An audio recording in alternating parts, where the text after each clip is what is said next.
Hey, hello, and welcome to our Wednesday night live stream. I'm your host, Dana Morningstar, and this is a live stream that I try and do every Wednesday night at 8:30 p.m. Eastern Standard Time. So if you are new here, welcome. And if you are returning here, welcome. See, Jack is here. Welcome, Kevin, Kedra, Little Miss Charmmaker. How is everybody doing? Life is a Journey is here. How are things going with the quarantine? Everybody staying inside, staying sane, staying safe. Chrissy, Huffle Mom, Kamami, bonsoir. The Survivalist. Huffle Mom, Ran, Lion, Average Asian. Life is a Journey says, I hope you're feeling better. I am. I'm feeling significantly better. That's the hardest thing about this whole virus thing is they won't test you unless your symptoms are, basically life-threatening. Like they have to be really severe. And hopefully that'll change here in the near future. But back when I had symptoms, they weren't severe enough to get tested. So, well, I guess never know if I had it or not. Let's see. Yeah, sounds like people's going okay. Things are going okay. Kamami says it's hard here in France. They give fines in order for people to stay home. Kevin says we're in full lockdown for a month over here. Huffle Mom says all I can say is nobody in our house is sick. Well, that's good. And Little Miss Charmmaker says, I decided to give myself a haircut since I can't go out to get it done. It turned out well. I also made some turmeric rice. Today has been good for me.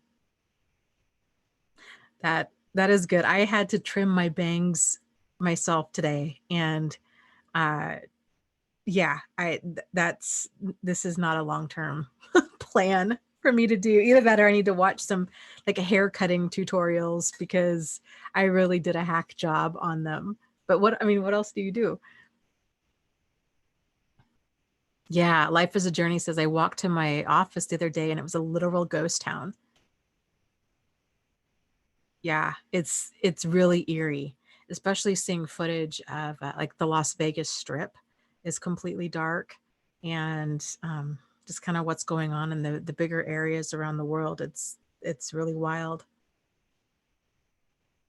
Oh, that's interesting. I hadn't heard that. Synth Cliff says, "Hi Dana, they're developing an antibody test which will determine whether you had the virus or not." Okay, that's good. I wonder when that's going to come out. Has anybody heard if they're saying, can you get it twice? The information that I've heard about that has been kind of mixed, and it's hard to sort through all of this information and misinformation out there.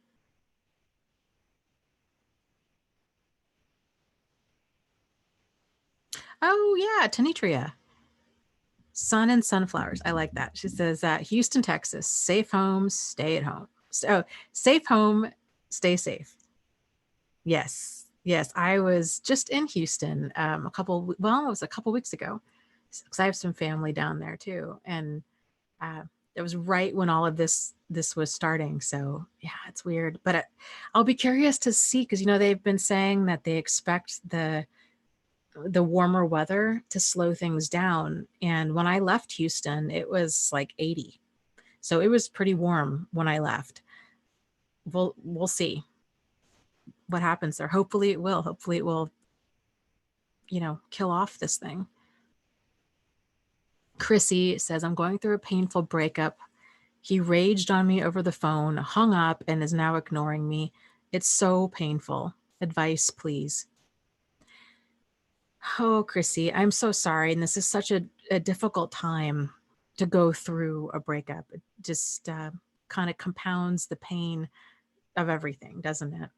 And I guess if I were you in your situation, I would try to view his behavior as confirmation that this relationship doesn't have what it takes to go the distance.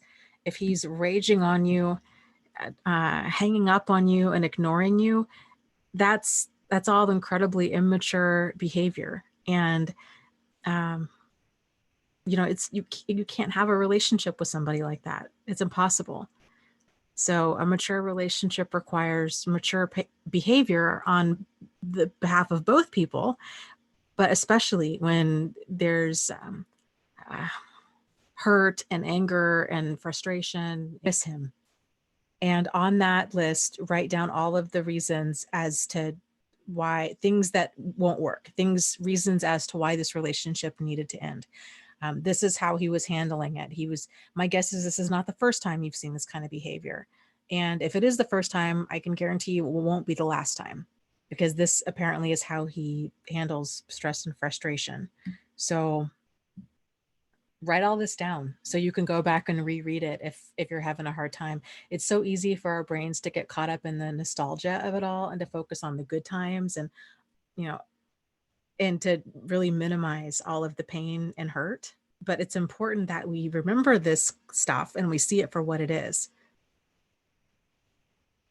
So we're glad you're here tonight.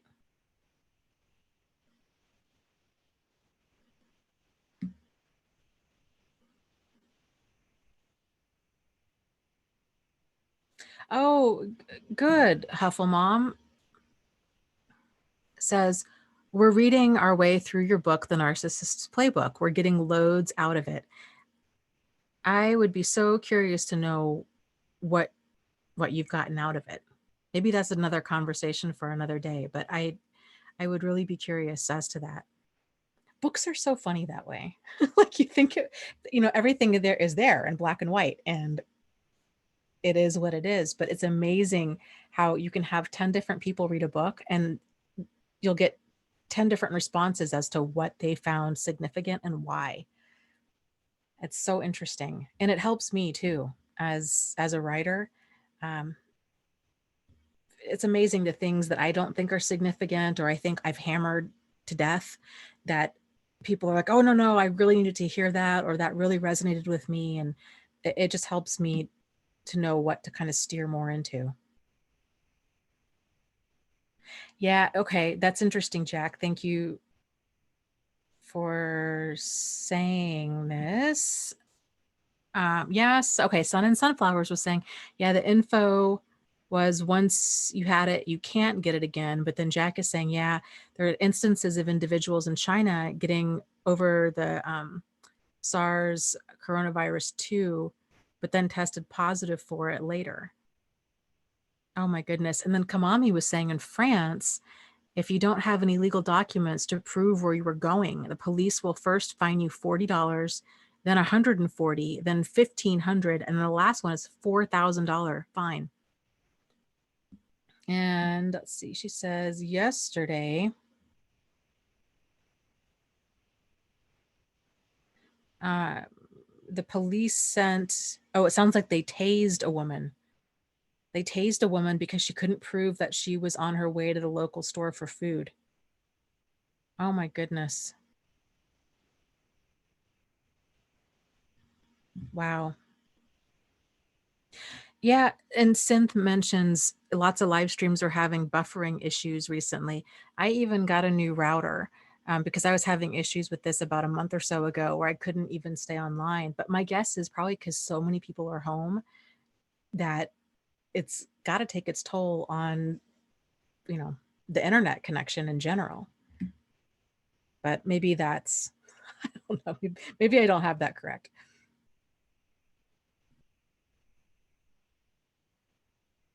I read, here was what I was thinking this morning about people. Just bear with me, okay?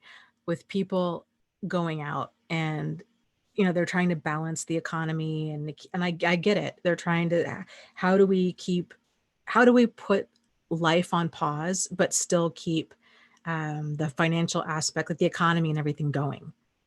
And that's a hard line to walk. Anyways, I was thinking, I read this book, a sci-fi book, many, many years ago. I think it was called Daybreaker.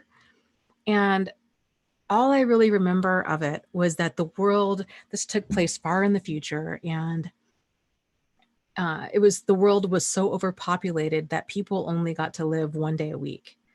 And then they were, I think, I don't know, like somehow cryogenically frozen the other 6, and then they'd wake up.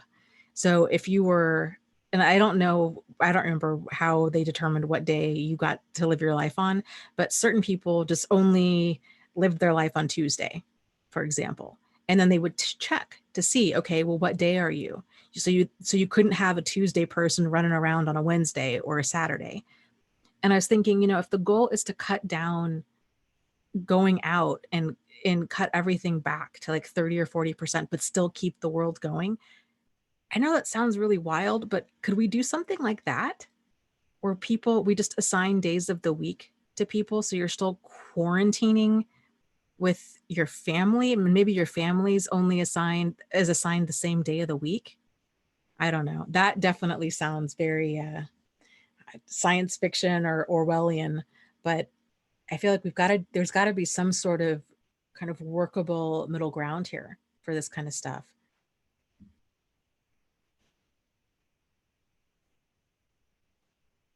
Yeah, okay. Crystal was saying, yeah, the internet's not meant to handle this amount of traffic all at once. It takes lots of hardware and transmission lines not in place for this amount of traffic. Yeah, that was my guess, but I just wasn't sure if that was,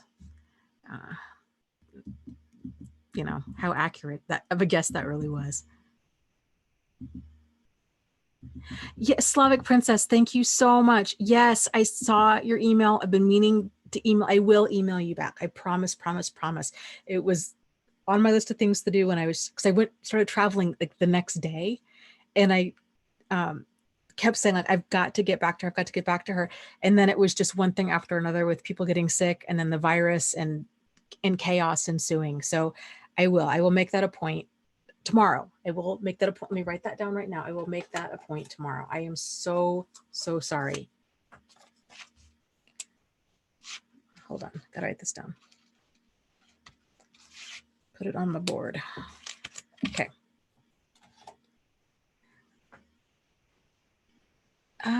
Let's see here. Yes, Jack asks a question that I think we're all curious to know about. He says, first and foremost, hello, Xiao Yu.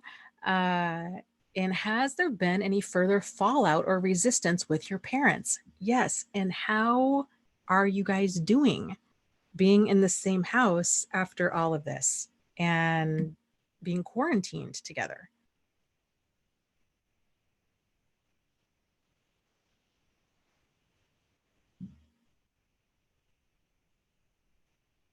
Huffle Mom says, oh, well, in my book, The Narcissist Playbook, she says, well, I saw a lot of my own fleas or my own areas to work on, if that helps. Well, good. Have you gotten to the end of the book?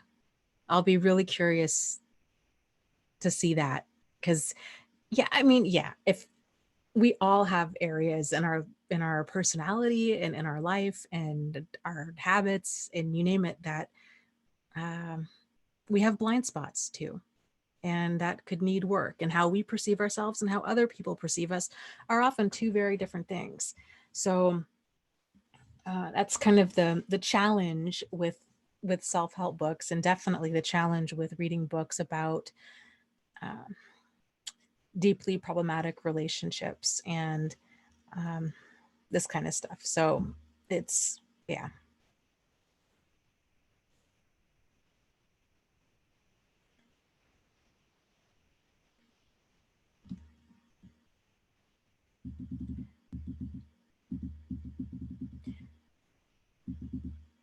Okay, shall you trying to, oh, oh my goodness. She says, well, nothing new, just them reminding me of how much of a worthless, pathetic person I am and how they should have gotten me married and sent off. And She says, plus body dysmorphia isn't making being quarantined easy at all. I have to be stuck at home with all of my mirrors and my narcissistic family. Lucky me. Oh boy.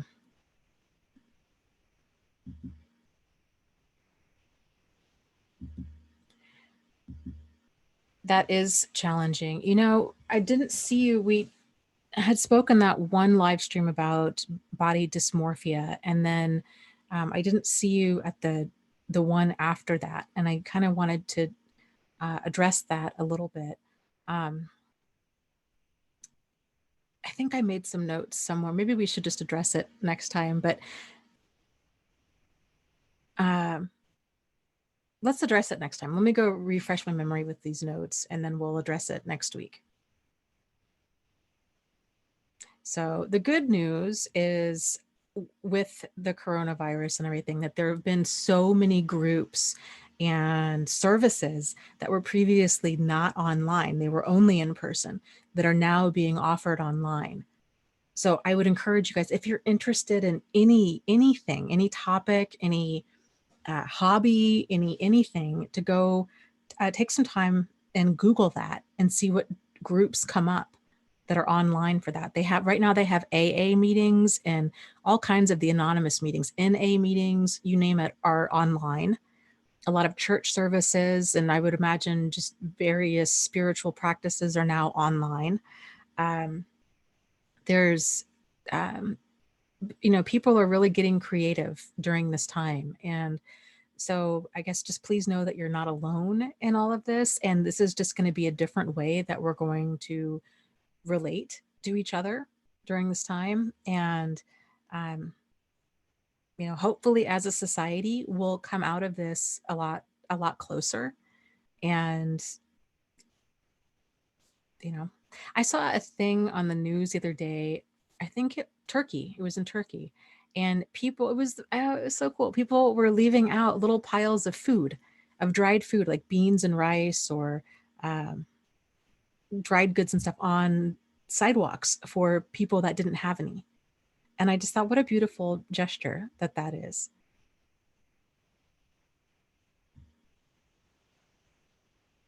Okay, let's see here.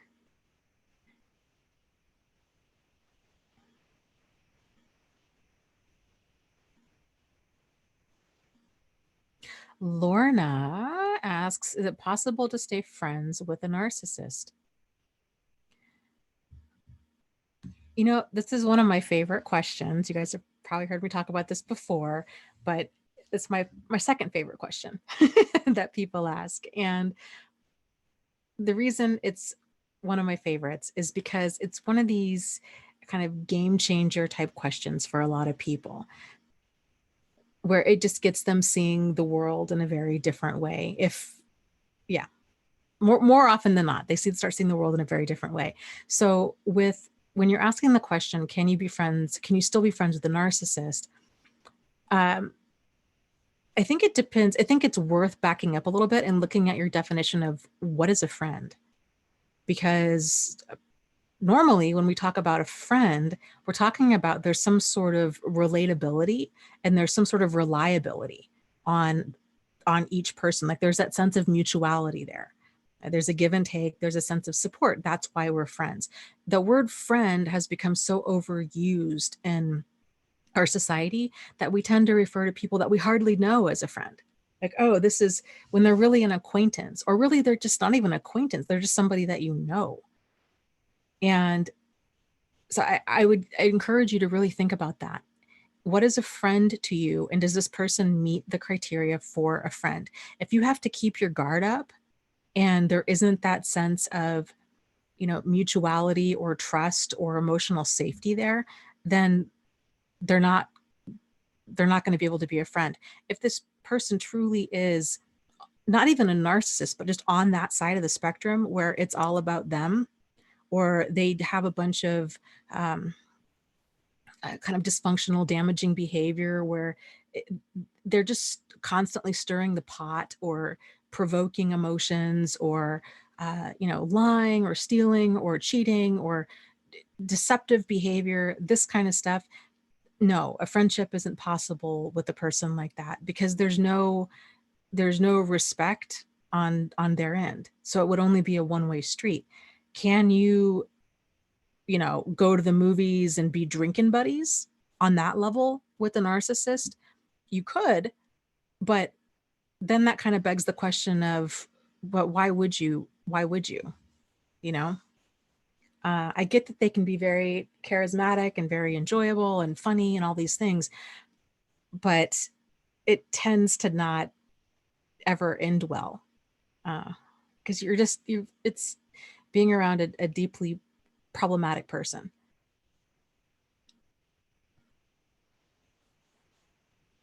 So I would just really get clear with yourself about, yeah, that's a really great way to say it, Ricky. Ricky says, Lorna, do not, I repeat, do not engage unless you're willing to play by a new set of rules that will distort your whole perception of reality. Yeah.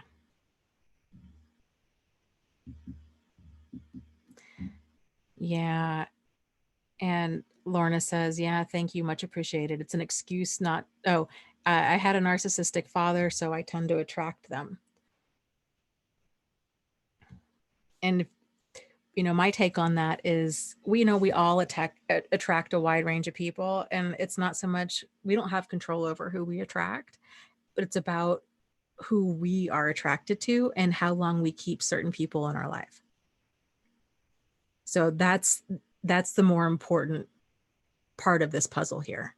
So, um, because they're out, I mean, problematic people are just out there, and it can really be deflating if we keep encountering them. And especially if we think, oh man, I keep attracting this person because I have some sort of unresolved childhood wound, right? That can keep a person just stuck in therapy, examining their belly button for decades, trying to figure out, how do I stop attracting narcissists? And again, I'm here to tell you, it doesn't matter. Don't waste your time and energy on worrying about who you're attracting. We all attract a wide range of people. It's what you're attracted to and how long you keep people in your life that matters. Okay. Okay. Helpful Mom says, oh, we just started on the chapter where you discuss Maslow's hierarchy of needs. Okay, cool. Well, keep me posted. I'll be curious. Tisu says, I tried to be a friend with my narcissistic ex, and it was a very hurtful experience for me. Yes. Yes, I would agree. I think most people tend to have that experience, uh, and it's crazy making. So, every person with dysfunctional behavior comes across in a different way, because we're all different, because we're all different people. So some of them, the few experiences I have been, um, with people that I had either been friends with, that we'd kind of gone back and forth in and out of my life. It was very pot stirring and a bunch of crazy making stuff, and continually like trying to provoke anger and provoke jealousy within me. And I spent years with this one person, decades really, with this one person in particular, just trying to get him to see how hurtful his behavior was, and it was inappropriate. And I was so proud of myself at the time. I'm asserting myself. I'm drawing boundaries. I'm doing this, but I didn't get the memo that there's a point where you cut bait and drive on. That's what I was missing. So I kept thinking I was doing the mature thing and the right thing by continually trying to make this situation work. And because there were a lot of things about him that really were enjoyable, but the crazy making part of it was crazy making. And I just don't have time in my life for that, or the desire to have it. Life's too short. I just don't need that. So once I realized, oh my gosh, no, it's appropriate to have deal breakers. Like, this isn't a sign that I wasn't trying hard enough. Deal breakers are a sign of healthy boundaries. And we all need to know where that line in the sand is. So,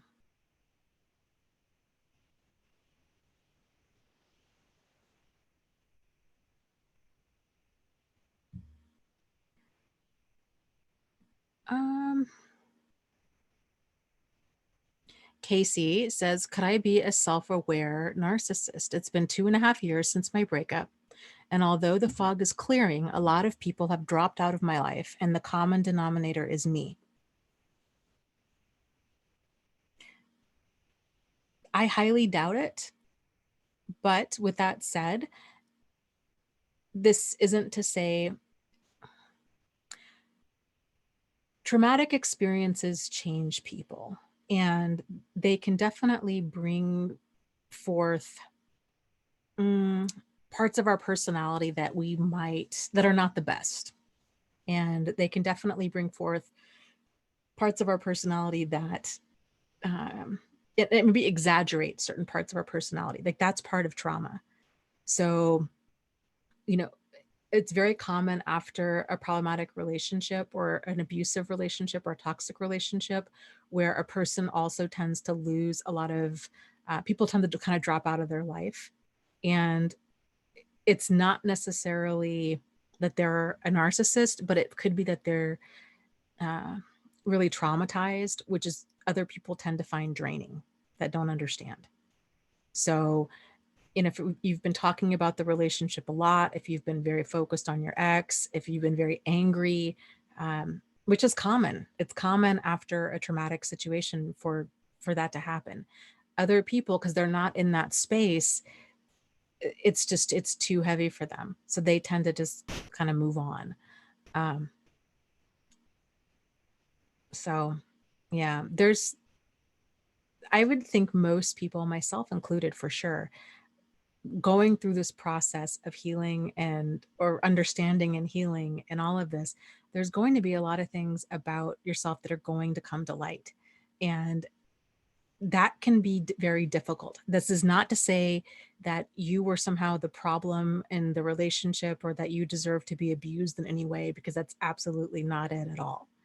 It's just in addition to understanding abusive relationships and how people tend to get caught up in them, a big part of that is also just understanding behavior as a whole. And we're all humans have behavior. So it's inevitable. I would be worried about a person who was going through this healing process for months on end, especially months on end, and didn't stop to kind of question, oh, yikes, I think that's describing me. That's totally normal. That's the challenge in all of this is kind of making the unknown known. So I wouldn't focus necessarily on labels of being like, oh, hey, especially labels like narcissist or even personality disorders in general, because that can really, I feel like especially for survivors of abuse, labels like that can tend to cause a lot, kind of more of what you could call like an identity foreclosure almost, where it tends to contribute to feelings of helplessness and hopelessness of, well, I can't help it because I'm a narcissist. And well, I can't help it because I have borderline personality disorder. And then it kind of gives them an excuse to act out. So that's why I'm not a huge fan of labels, especially for people that have undergone significant trauma and really personality stuff in general. It's just that kind of stuff is not really helpful. It tends to, in my opinion, it tends to do more harm than good.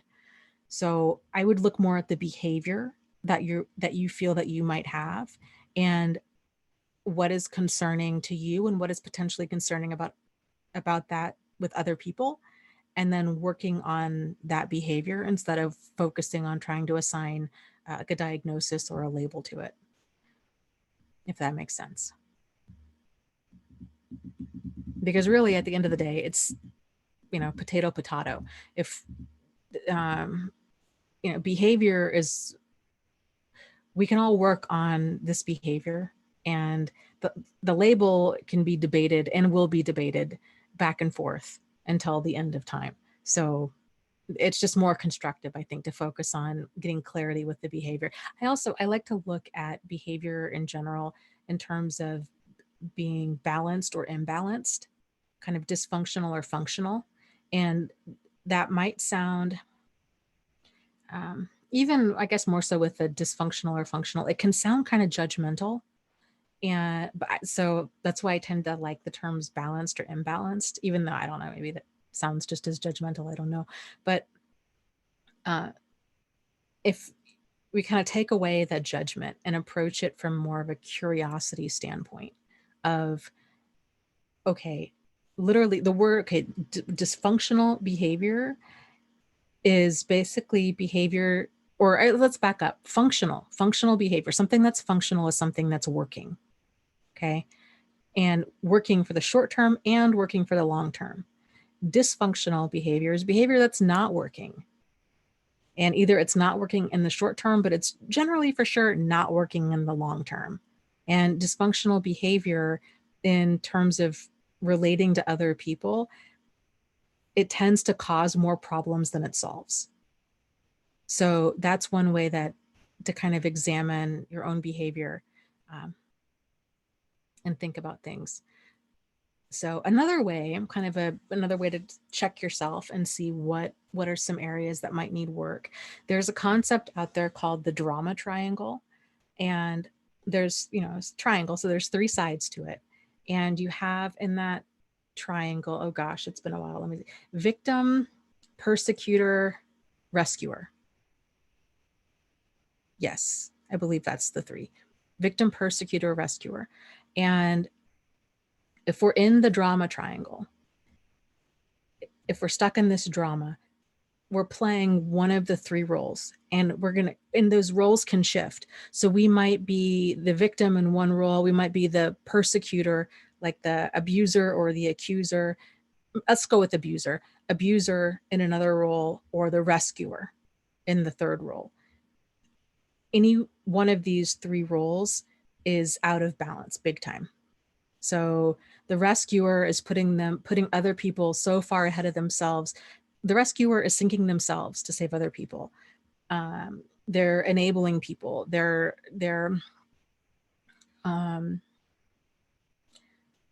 It's imbalanced, right? So they're not allowing other people the ability to problem solve their own stuff.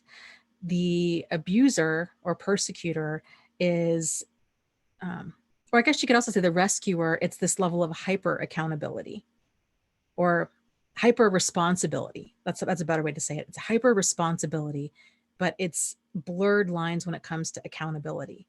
So they're being accountable for things that they're not accountable for. They're being accountable for other people, which is out of whack. The abuser role has a complete lack of accountability. It's everybody else's fault except for them. They deny, they deflect, they diffuse, they're abusive in a whole wide range of ways.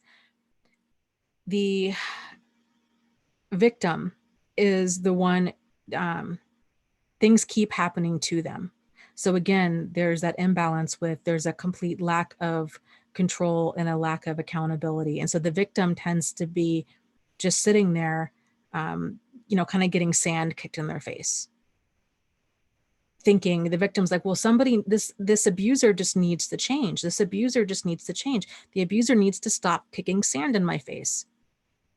And then the rescuer, will jump in and say, oh, well, I'll save you.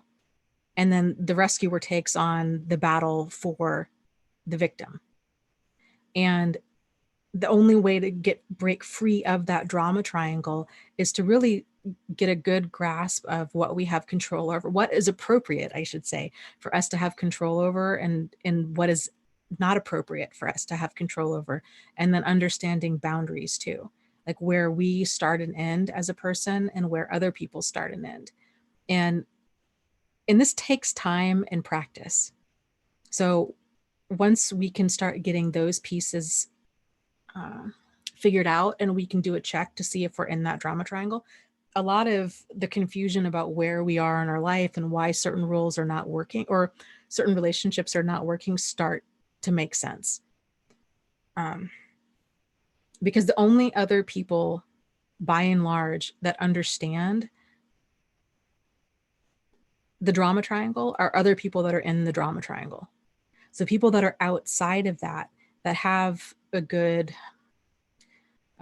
balance of, boundaries and appropriate control and all of this, they don't understand that mindset of the victim, the abuser, or the rescuer.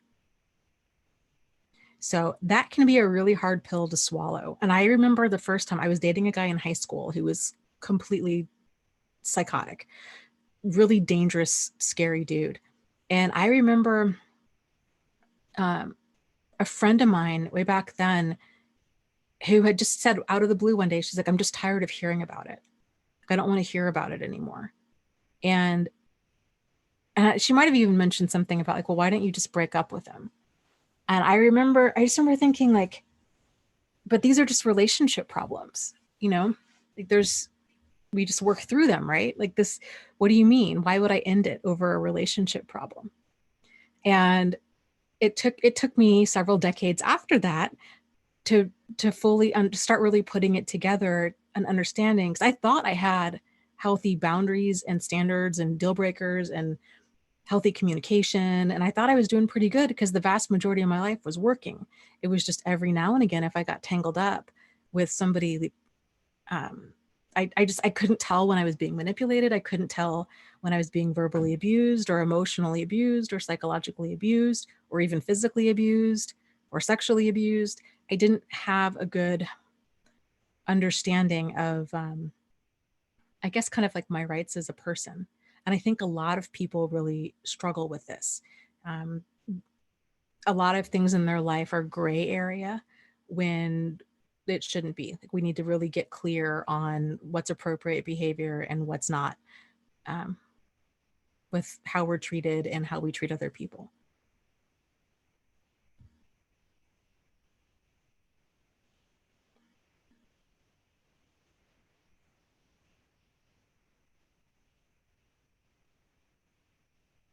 And here's the other thing too with the drama triangle, just real quick, is most people that are in it are shocked when they realize that they're in it.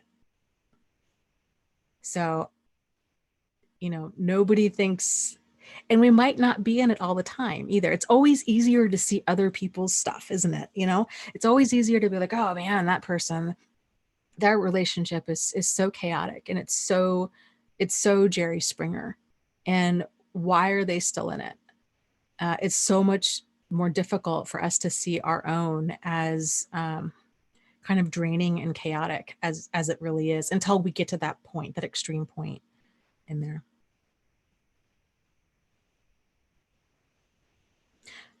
Cool. Phoenix Rescue says, yeah, Dana, I agree. I didn't see a lot and now I did, as far as what's appropriate and what's not. Yeah. And Bonnie says, yes, without boundaries or a sense of rights, definitely is an issue. Casey says, wow, okay, that makes sense. Yeah, and this stuff, like I said, man, this is, I swear, if anybody can go through a toxic or abusive relationship, I tend to kind of think they're probably one and the same. Go through a relationship like this and still have the courage and the strength to do some really, really tough self-examination and sit with some of these points that might resonate with you. That is so powerful. And because it's hard to do even during when we're doing great and everything in our life is just chugging along fine. But it's so hard to do when we've been on the receiving end of emotional abuse of any kind, because it can feel re-victimizing. And so just please know that I for sure do not mean it like that. I know if somebody had been telling me this back when I was going through everything, I don't think it would have gone over very well, to say the least.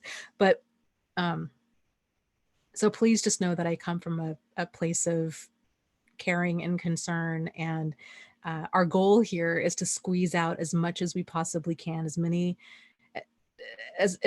lessons and aha moments as we possibly can out of this experience, so that your life can be even better than it was before.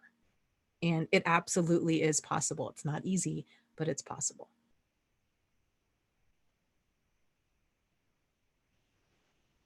I get it, Casey. She says, yeah, self-examination is what made me question if I could be a self-aware narcissist. I feel crazy AF some days.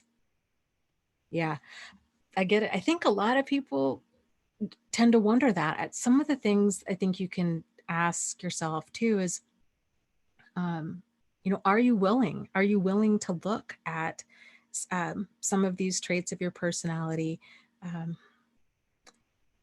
do you have empathy? Do you care? Do you have remorse? Who are you when nobody's looking? That's probably the most accurate way to kind of assess that.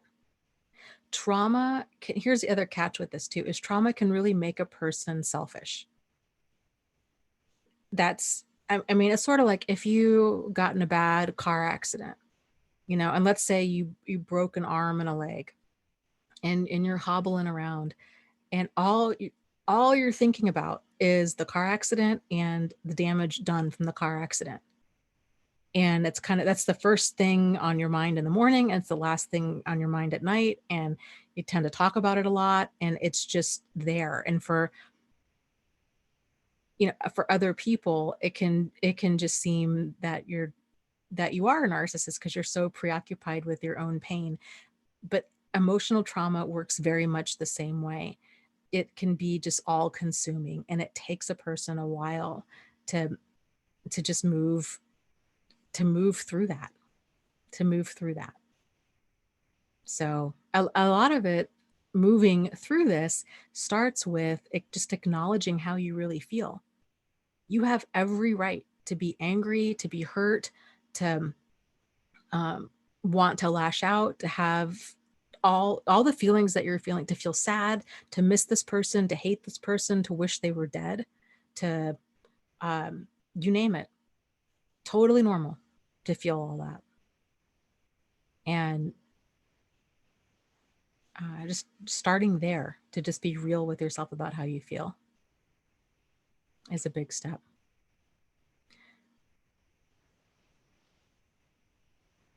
Okay, let's see. Yeah, right. Absolutely, Zachary. He says, anger is a normal response to being treated unfairly. Yes, absolutely. And I would take that even a step further. Anger is a message that we're being treated unfairly. So, this emotional awareness isn't something that's taught, but our emotions, they're there for a reason. It's one of the many ways that we're processing our environment and what's going on around us and what's going on in our life. And we are at a serious disadvantage if we think our emotions just kind of exist in a bubble and that they're not like a holistic part of who we are. So understanding anger is one of those emotions. It's designed to get us to take some sort of self-protective action. So we experience anger when we've had some sort of generally boundary, not just crossed, but like violated. When somebody's really crossed the line with us, we tend to feel angry. And that line could be that we're either being hurt in some way, financially, emotionally, physically, sexually, spiritually, you name it, or somebody that we care about is being hurt in that way. And it's an emotion of taking action because some sort of major boundary has been violated. So, and it's hard. That's one of the challenges with kind of discharging this anger after we've been violated, because that anger was there for a purpose to say, hey, you've been violated. We have to kind of get this back into balance. We have to be self-protective. And, the natural instinct is to want revenge or to want justice, these kinds of things. And sometimes that's possible and sometimes it's not. And we just have to work towards I really just taking what happened and using it towards our highest and greatest good, and steering into the whole message that, we're going to use what happened to us for our highest and greatest good. And that the best life, or that a great life is the best revenge, because it really truly is. Okay, so let me Let me scroll up here.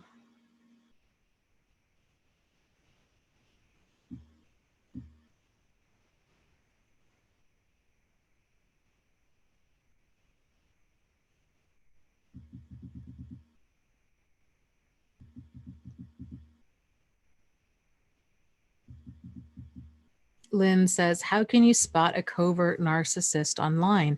It seems impossible. Well, here's the thing. Sometimes you can spot a problem a mile away, and sometimes it takes a while, right? There's the Charles Mansons of the world, and then there's the Bill Cosbys of the world. So we all wish that the problematic people in our life were as obvious as, the scary kind of Charlie Manson looking people. The vast majority of them are not that way. They're able to pull themselves together enough to come across as sincere and charming and, whatever, charismatic or well-dressed or what have you. So it's really time is the only way, time and a wide variety of enough situations. So people, that's the thing with online is, anybody can pretend to be anybody, and it can take a long time to really figure that out. So it's important if we're talking like dating here, or even friends, getting to know them in person and seeing them in a wide variety of situations where, how do they handle frustration? How do they handle stress? How do they work as a team? Just hanging out with somebody and watching a movie isn't going to tell you a whole lot about them. Or hanging out with them and having sex isn't really going to, I'll tell you some things about them, but it's more important to learn about how are they as a team? How are they when they don't get their way? How are they, in little ways and in big ways? And that just takes time and a variety of situations. So I would take the pressure off of yourself to spot them right away. And I was talking to somebody earlier today about this, about kind of various red flags. And she had made the comment, she says, all of these lists that she was seeing online, she's like, it just annoys me to no end, because people will throw out certain comments like, how do they treat the waitress, or how do they treat their mother, or how they don't have empathy, stuff like that. And the reality, because they all every problematic person comes across differently, and some people can hold it together better than others. The Charlie Mansons of the world really don't hold it together. So they're the people that are rude to the waiter or the waitress. There are people that are rude to their mother, or parent in general. Or just, the obvious ones. They might come across, they refuse to apologize. They really come across as cold and calloused and have no empathy. You know, there's people out there that are like that, but a lot of people aren't. Some of them are incredibly charming. They're good to their mother. They're really friendly and likable to wait staff. So it's not just, it's seeing the bigger picture of all of this behavior, seeing it kind of all together, and just knowing what's appropriate behavior. It really starts with that. If we don't know what problematic behavior is, and then we're trying to figure it out in the middle of having emotions for somebody, then it's going to be it's next to impossible to try to stay neutral about, or even discerning about what we're experiencing. Because if we have that emotional attachment, we really want it to work out. So we're going to be more than willing to gloss over stuff. And that's a challenge. So, okay, let's see. Let me scroll up here.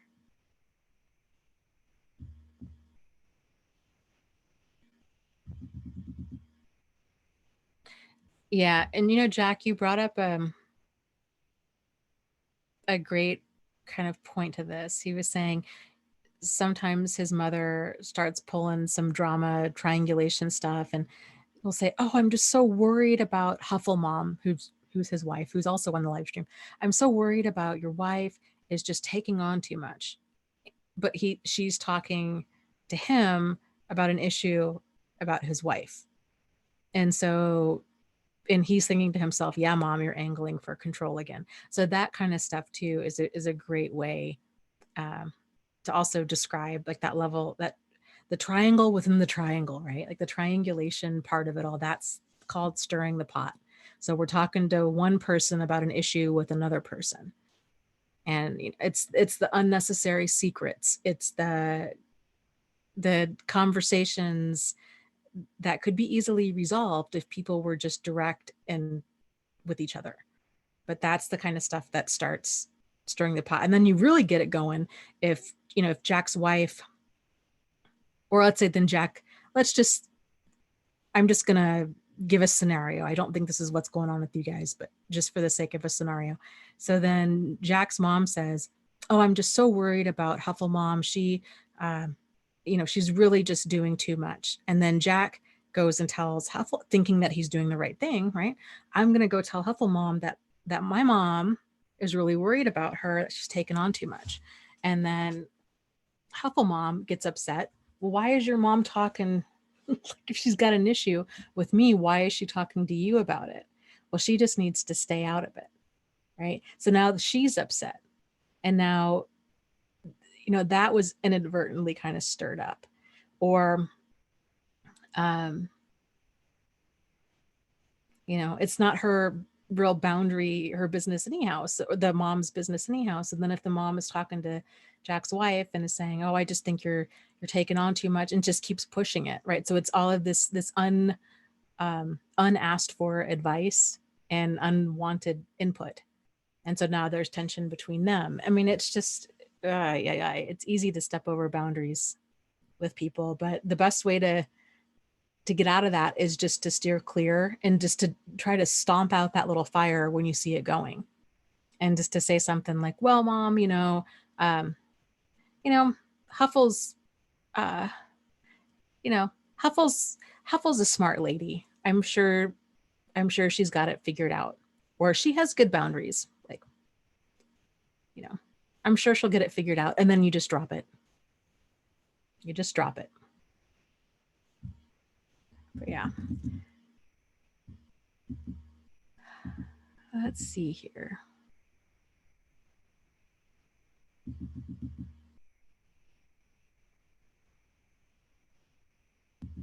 That's a great a great point, Elizabeth, who says, "What was detrimental to me was being too passive. I believed I was being good, but mostly I was being passive and a puppet in the hands of the current dominant narcissist in my life." Yes, there's so many of these traits that can fly under our radar and under the radar of society in general. They can fly under the radar as good traits or even ideal traits. And passive is one of them. So it can be seen as, "Oh yeah, I'm just really go with the flow." Or, "Yeah, I'm a real team oriented. I'm a real solutions oriented." But really, the solution is always you lose in order to keep the peace, which is a problem. And so not realizing that we're being people pleasing or being so passive. And when we just think, "Oh, I'm just very go with the flow," and realizing how much of a problem that is. And it's always a problem, but it can be absolutely just, the damage it can do if we get tangled up with a really destructive person. And here we are trying to keep the peace. And that's the only tool we have in our toolkit, is basically being passive or being ingratiating, people pleasing. So here we are trying to keep the peace, people pleasing, trying to avoid conflict, trying to avoid confrontation, trying to diffuse conflict. All of this, just trying to go with the flow more, trying to be more understanding, a better listener, a better partner. you know, we're giving, and we're just absolutely wearing ourselves out because that balance just isn't there. And of course the other person, because they don't have a healthy understanding of boundaries either. So this is why it's so important for us to understand healthy boundaries, because we can't rely, it's not appropriate, right, to rely on somebody else to respect our boundaries and to you know, to make sure that they're doing everything right all of the time. And even if somebody else could do that, uh, well, even if they could, it wouldn't be appropriate, but they can't, because everybody has different boundaries and nobody else knows where they are unless somebody speaks up. So so it's important to understand where our boundaries are when they're crossed, the emotions we experience when our boundaries are crossed, which tends to start off with feeling irritable, feeling offended, or confused, or like, what, that, like, like, like when somebody's kind of crossed a line with you, and we might kind of joke, we might blow it off, we might kind of joke about it a little bit. These are all signs that somebody's crossed a line. And so now we need to figure out how to get that line, how to get things back in balance, instead of just giving them the benefit of the doubt. Oh, I'm sure they didn't really mean to say that racist comment. Like, or I'm sure they really didn't mean to, make that sexist comment, or, be creepy, or be inappropriate, or a little too flirty, or what have you. Like, we need to see things for what they are and not just try to give the person the benefit of the doubt. And that's difficult because we're not really trained to do that. So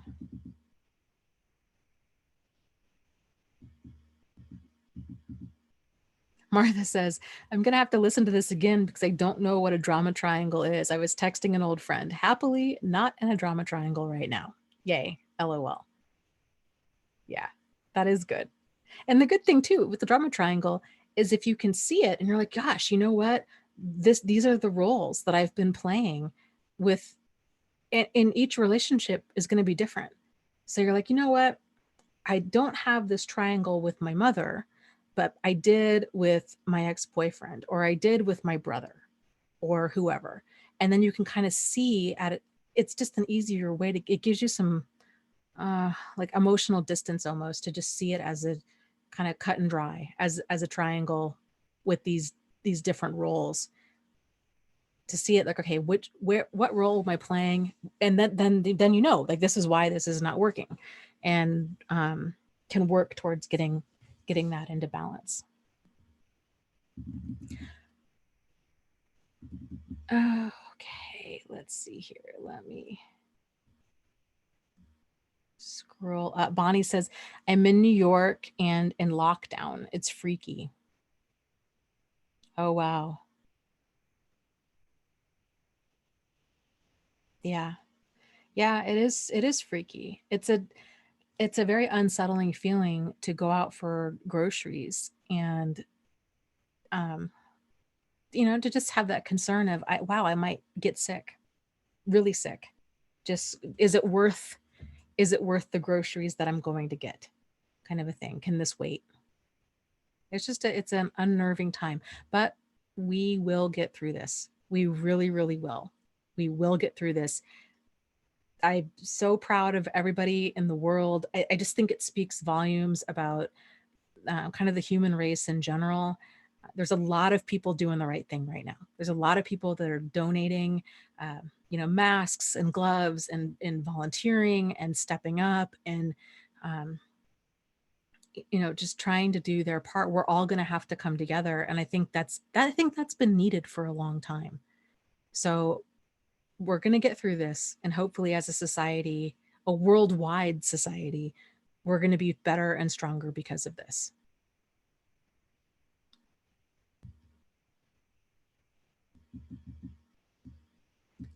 Okay, let's see.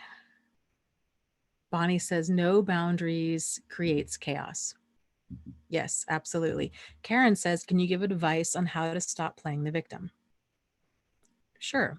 When a person is in a victim role, there's generally a couple different things going on. So nobody willingly plays the victim role. Let me just start with that, because it can feel really re-victimizing and frustrating to a person that continually finds themselves in the victim role, because they're like, hey, I didn't ask to be here. I don't want to be here. My life has not been working for a very long time. If I could change it, I would. So it's a big step, even realizing, yeah, I'm continually the victim in a lot of situations. What's going on there? So um, with the victim role, when a person is in that role, um, there's quite a few different like imbalances that tend to be going on. It's imbalances with um, accountability and responsibility. So I think first and foremost, and again, this is a really hard pill for a lot of people to swallow, and it, especially because there's, and I'm just really hesitating to say this because I know some, and I've been there too, some people, when you're on the receiving end of a really dangerous and destructive person, and your actions are being driven by fear because you're afraid they're going to kill you. It's really, it's very painful to hear what I'm going to say. So this doesn't necessarily apply to people. Well, it doesn't apply to people in those situations, I guess is what I'm saying. But anything that we are a willing participant in is our responsibility.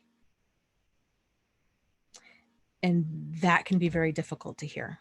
But there's a lot of power in that. If you can understand, if you're a willing participant in something and that something is destructive to you or it's not working for you, then it's going to be up to you to change that. Where a lot of people with the victim mentality come from, or the mentality that a lot of victims tend to have is that, and I get it because I've been there too, right? It's, well, this other person should change. This other person's victimizing me, so they should be the one to change. I'm not doing anything wrong. They're the one that it's, stalking me, that's, threatening me, that's doing all of these things. They should change. I agree 100%, but that's not how the world works. So we have to be able to realize, this goes back to understanding, having appropriate understandings of control, what we have control over and what we don't have control over. We only have control over ourselves. We don't have control over other people.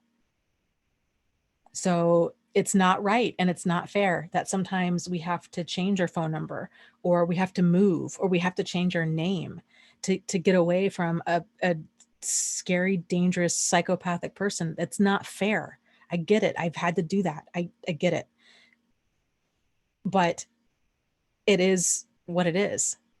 And we don't have control over destructive and dangerous people like that. So we have to do what we have to do in order to keep ourselves safe and sane. Same thing at work. If we, because, again, sometimes we are the victim. Like sometimes, like I said, in situations like that, where we're not a willing participant in being stalked and harassed and, attacked and these kinds of things, right? So we're being victimized in that situation. When we're being victimized, then we have to be a willing participant in the action that we're going to be taking from here on out. Okay, so then now what? Now what are we going to do?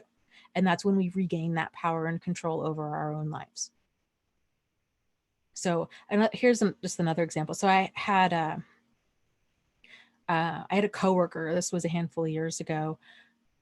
Anyways, things went really south, and she just like did a 180 and just became absolutely horrible to me. And it was awful. I was crying on weekends. I didn't want to go into work. She was making my work life a living hell. She was gaslighting me. It was just awful. And I was so upset because I realized, I'm like, I just need to quit my job.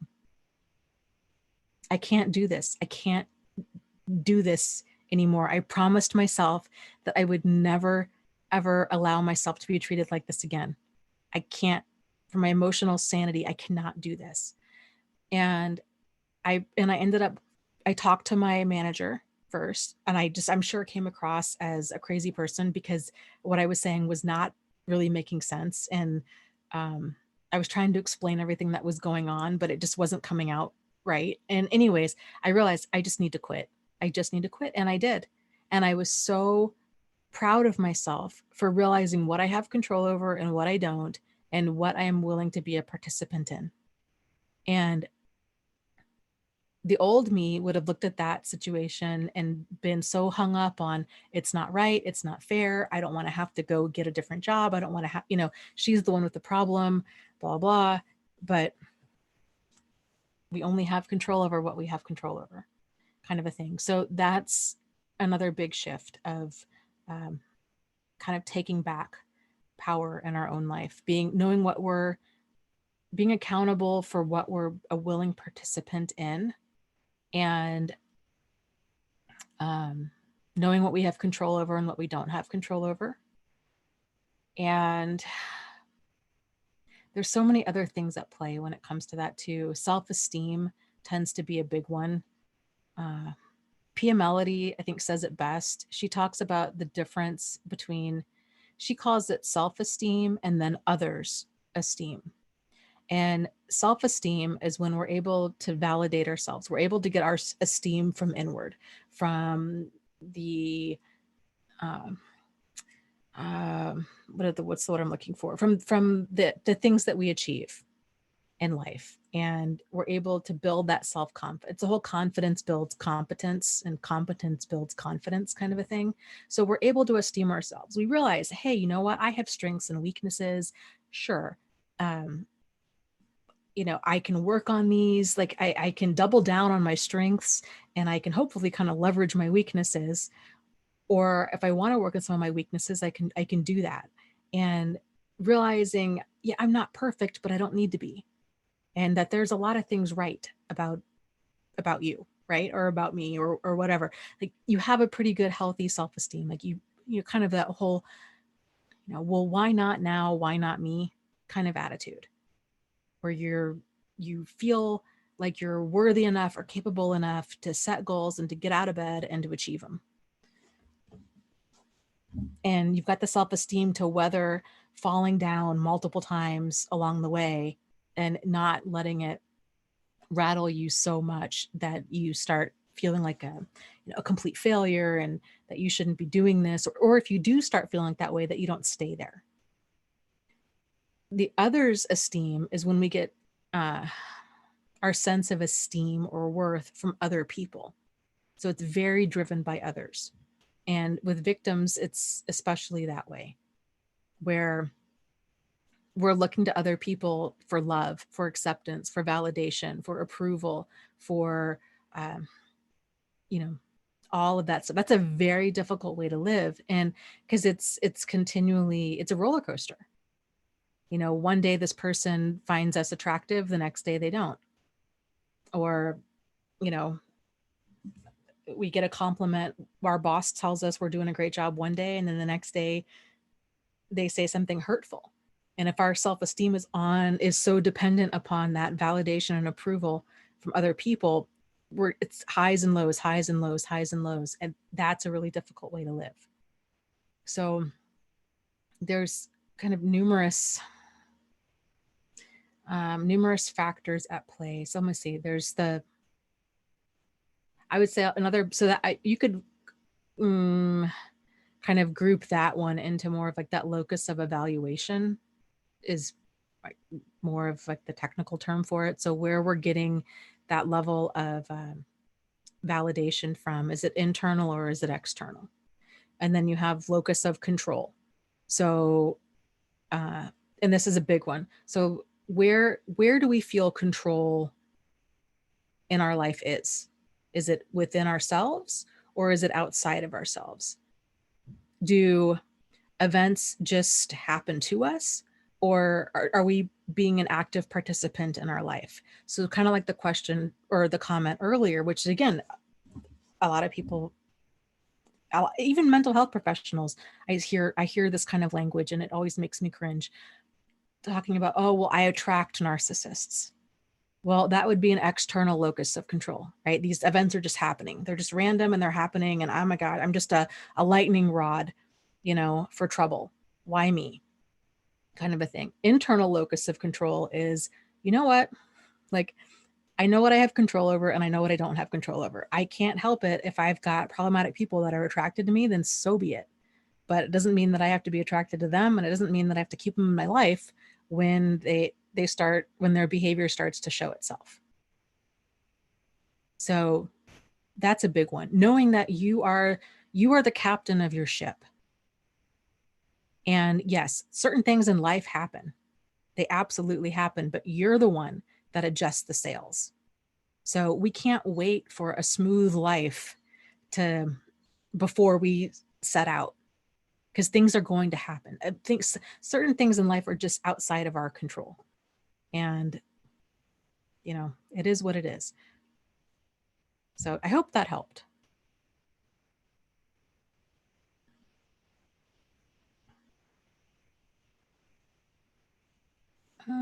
Let's see here.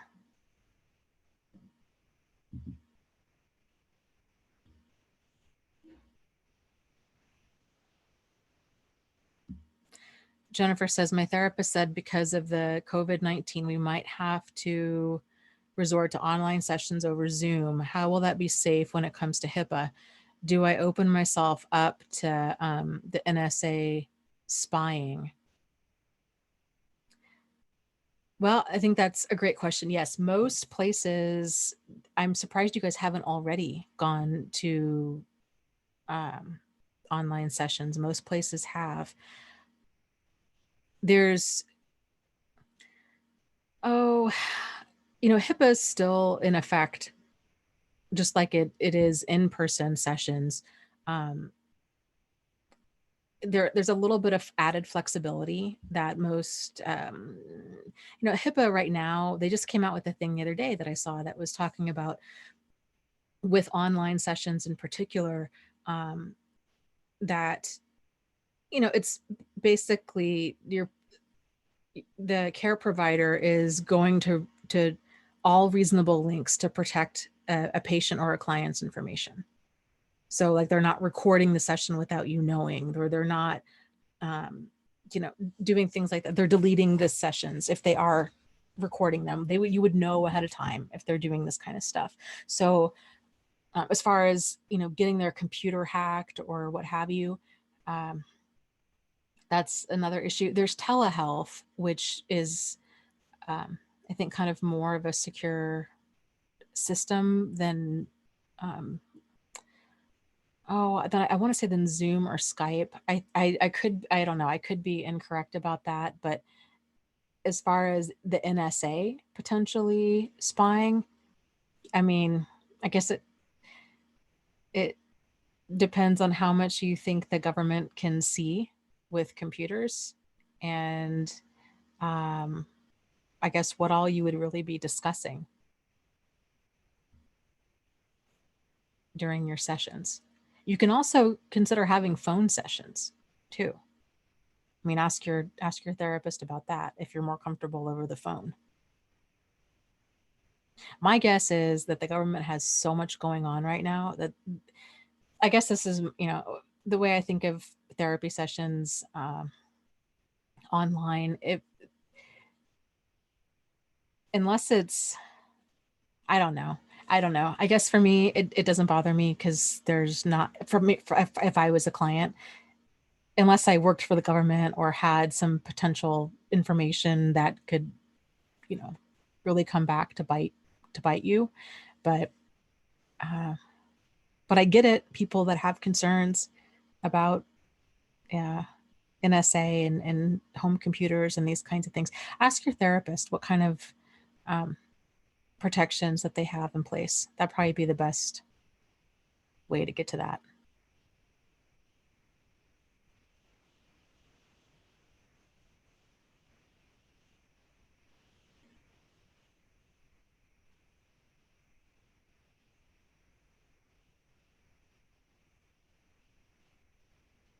Yeah, Martha says, I had my psychiatrist session online with Zoom and I don't feel uncomfortable about it. Yeah, you know, telehealth is going to be kind of the next big thing. So I think that's coming, regardless of whether we like it or not.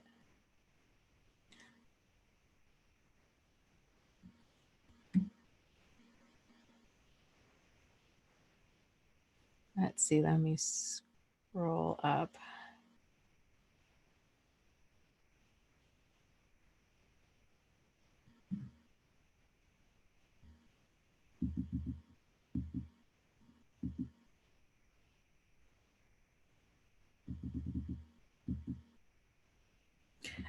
Burnt Toast says, I'm trying to get legal help to divorce my sociopathic, covert, narcissistic husband. Does anyone know if legal offices are still open because of COVID-19? A lot of them are. It probably is just going to depend office to office. Another option might be calling a domestic violence shelter in your area. A lot of them have access to like a legal assistant, so who can at least potentially give you some legal help or legal advice with kind of how to proceed. So that might be an option as well.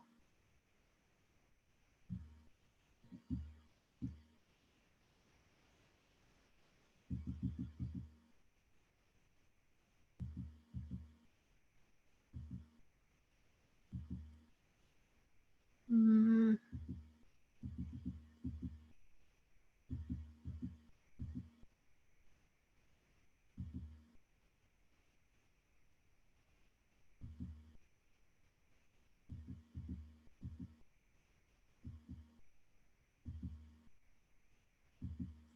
let's see here.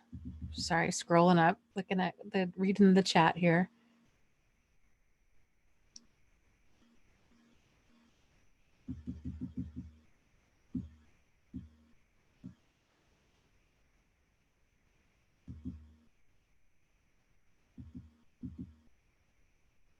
Let's see here. And yes, JJ, and I get it. There's some situations that it's really difficult to get out of that we are a willing participant in because we're kind of painted into a corner.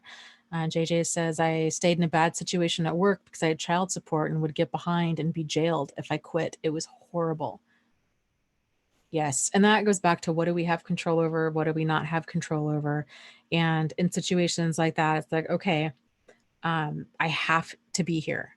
So I don't have control over whether or not I go to work here, but you can do things like, okay, I can start getting my resume together. I can start making some plans to change this.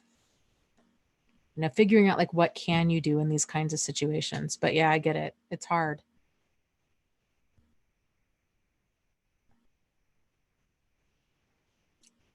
Miriam says, hello, Dana. Hello, everyone. Mary from Montreal, Canada. How are y'all?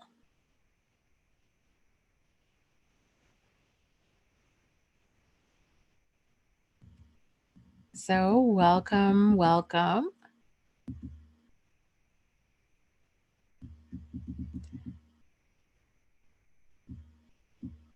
Let's see. Cecilia is in New Mexico. Let's see, where did she say? Oh, Karen's saying New Mexico is so beautiful. I want to live there. Yeah, New Mexico is beautiful. I've been, I lived in New Mexico for, gosh, I don't even remember, a handful of years. And we just started watching Breaking Bad the other night. I hadn't seen it. And it takes place in New Mexico. So that's been kind of interesting seeing, talking about cities and stuff that are familiar. But yeah, New Mexico, it is beautiful country out there.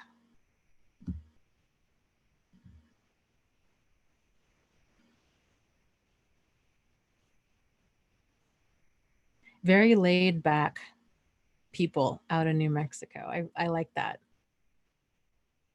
Out there, you have your work jeans, and then you have your dress up formal jeans. And then that's about it.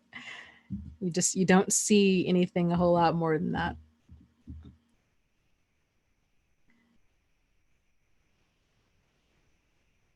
Sebastian, hi.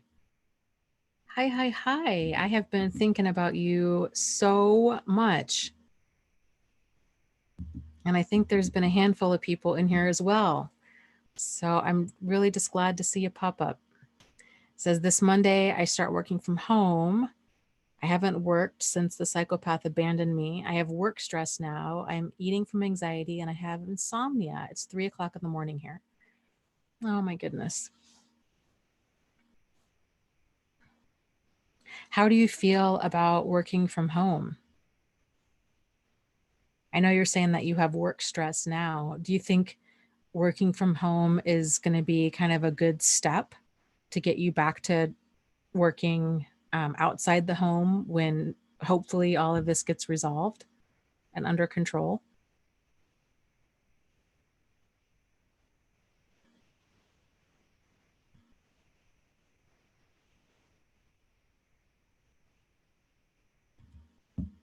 Yeah, that's a good point, Miriam. She says, I have a weird feeling that a narcissist might hit me up soon with a, hey, what's up? Yeah, probably. People, there's a lot of downtime for a lot of people. And I would just anticipate hearing from all kinds of people.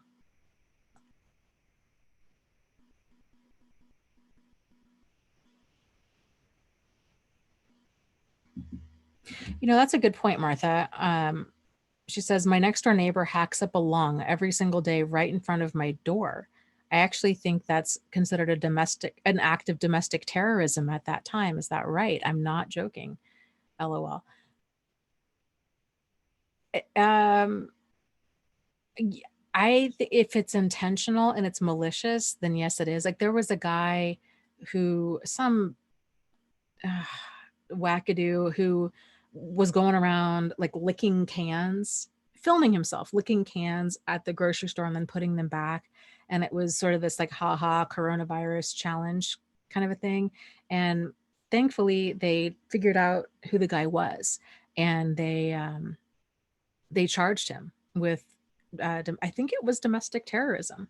So he's going to be doing some jail time for that. And I think they came down so hard on him to really make a point because they don't want people doing that. I mean, it's people will do anything for YouTube views or, internet, 5 seconds of internet fame. It's just ridiculous. So yeah. Yeah. I don't know. I don't know what you can really do if they're, um, doing something like that outside of your front door. That's that's a challenge.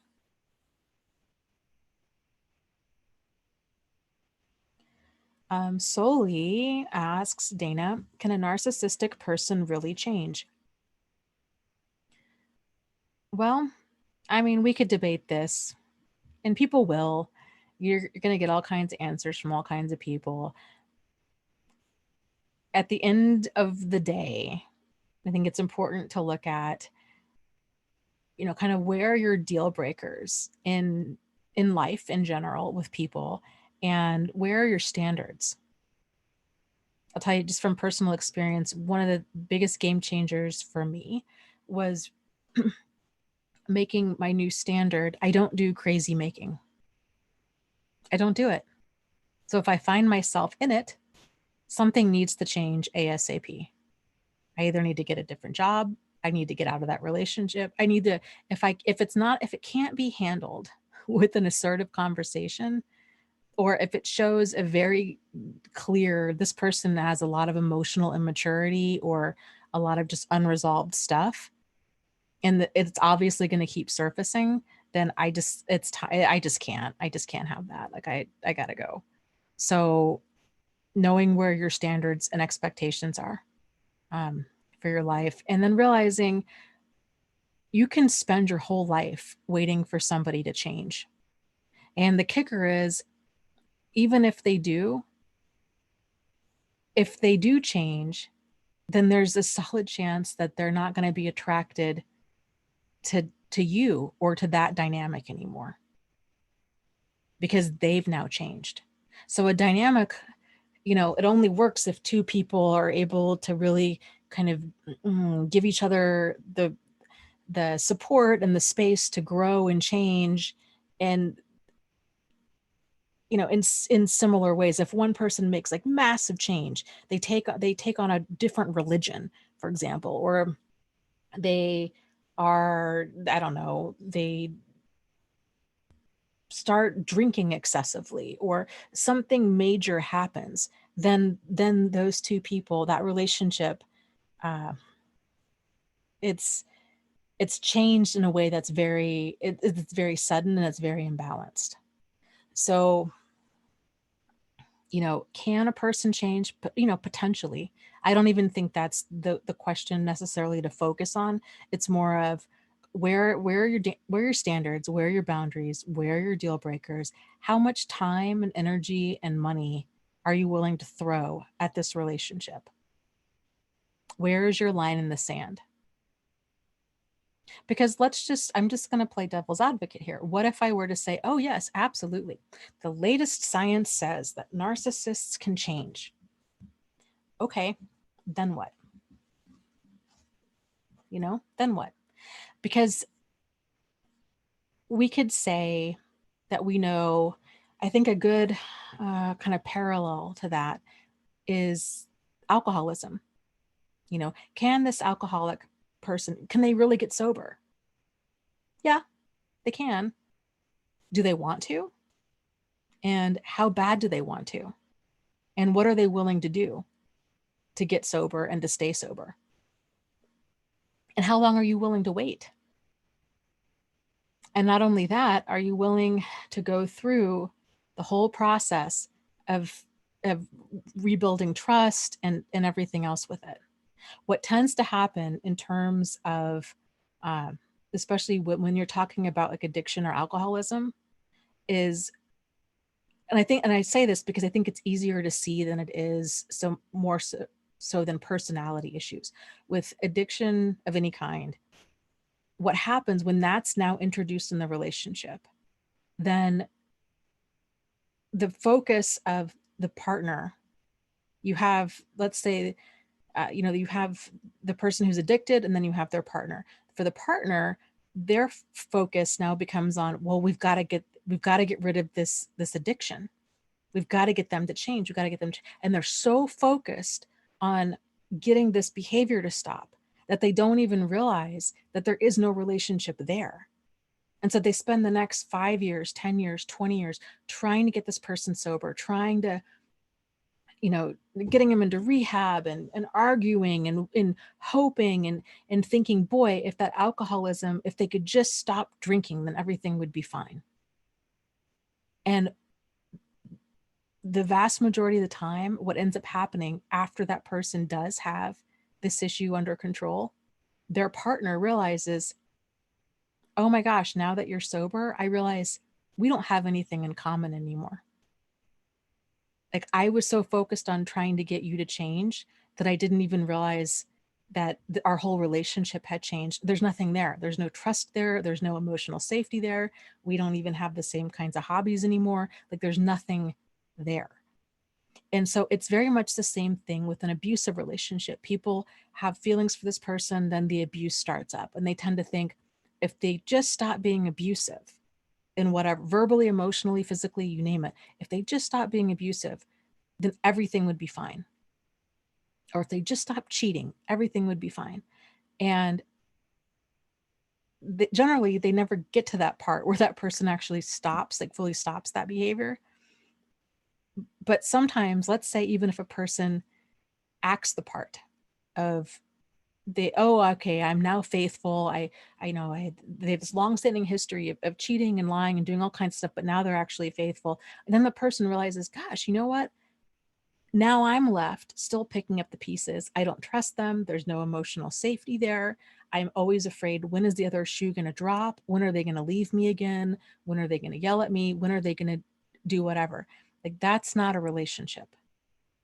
And so I hope that kind of answers your question.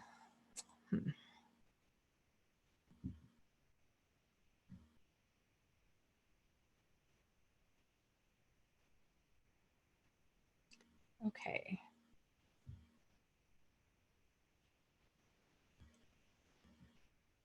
So I guess in a nutshell, is a person who is not sincerely interested in changing their behavior, are they going to change? The answer is no. A person has to sincerely want to change their behavior, and they have to want to change. They have to have the motivation to be driven to do the work necessary for change, and they have to be willing to prove to you that they're doing the work of changing. And you might see one or two of those things with a narcissist, depending on how emotionally savvy or manipulative they are. But um, you know, they tend to slip up because it's for them. It's never their fault. They feel justified in their behavior. So okay.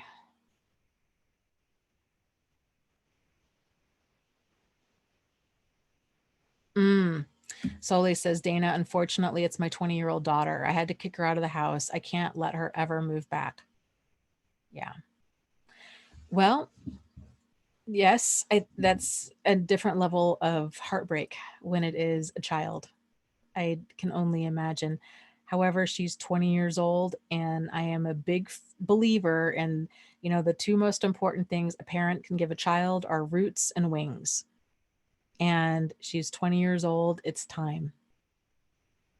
It's time she gets wings and goes on her own. So becoming an adult isn't easy, and it's not easy for parents to watch their children struggle and to do all that, but I think it's important. So the good news is, you don't have to let her move back in because she's an adult. So she can figure it out, especially if there's a lot of disrespectful, damaging, but just behavior that just doesn't work for you. So okay.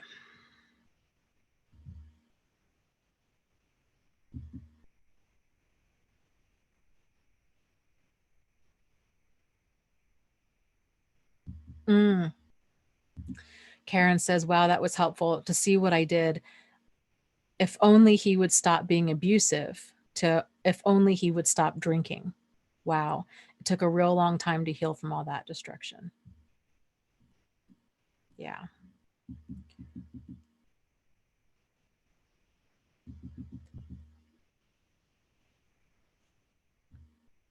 Let's see here.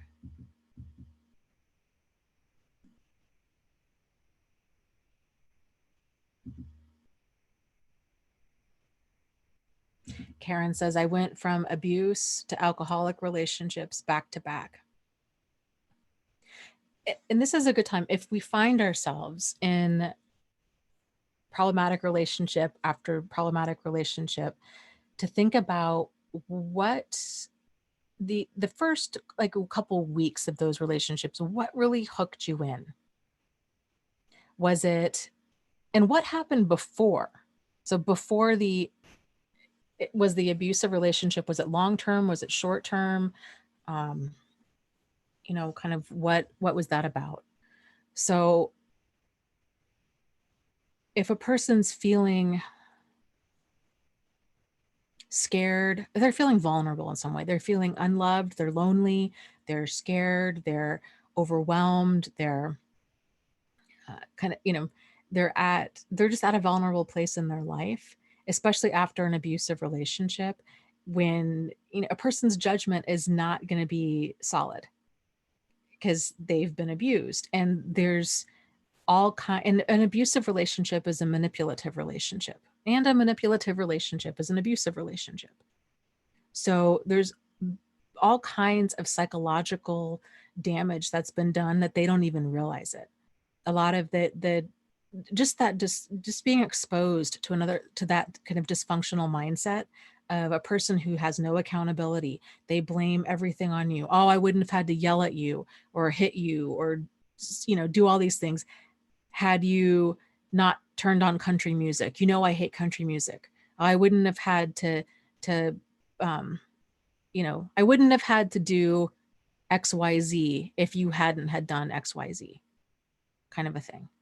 So that confuses a person. And so when they get into another relationship and their internal radar starts chiming at them of like, hey, this is not okay, this seems a little off, they're very hesitant. They question themselves.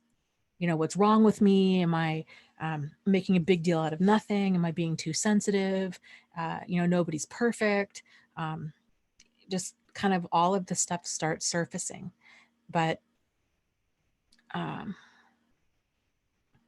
it depends. Sometimes, well, I think it's very frequent where people will go from, they can go from opposites. So if the abuse was, let's say very outright, very arrogant, entitled, selfish, difficult, demanding, controlling person, and the next person that's problematic in your life, let's say they're the total opposite. They're charming, they seem attentive and charismatic and all of this, and then stuff starts surfacing. The excessive drinking, or the like emotional abuse, or the verbal abuse, like that kind of stuff, because it's coming at you at a different way. It can be difficult to spot, and it can be easy to justify, and it can take a little while to really see what it is.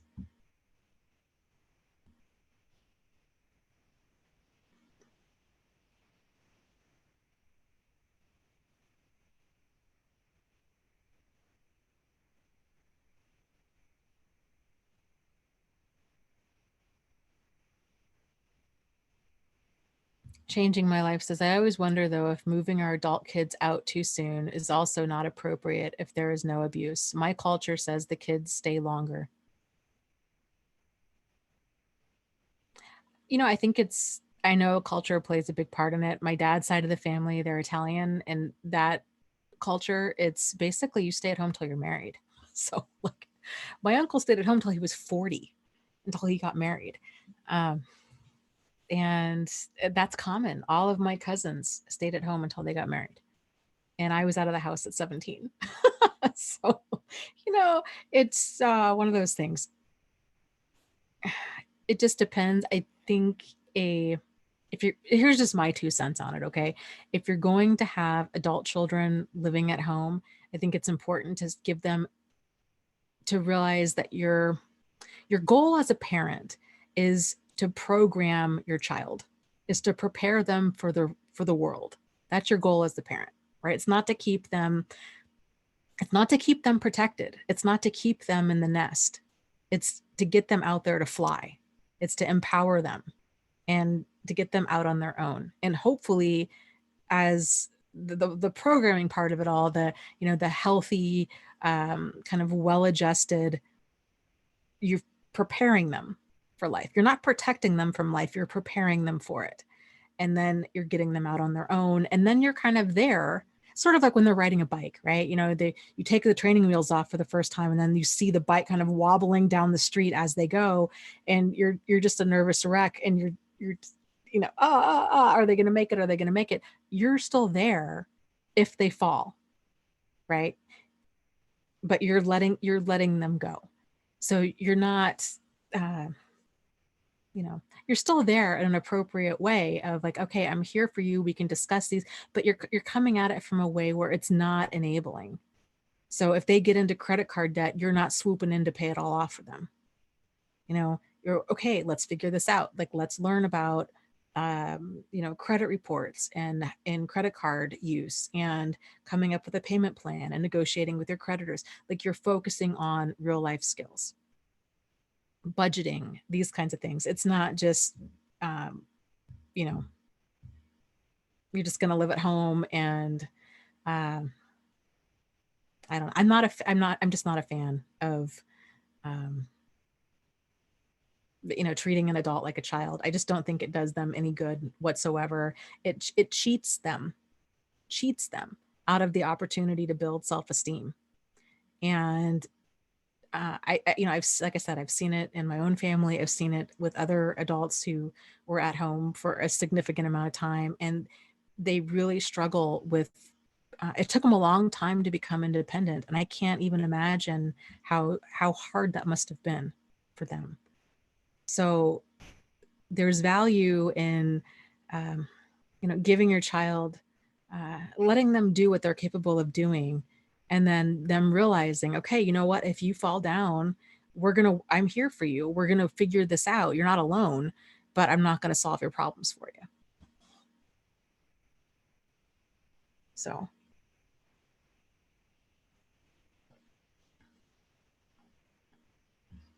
Okay, let's see.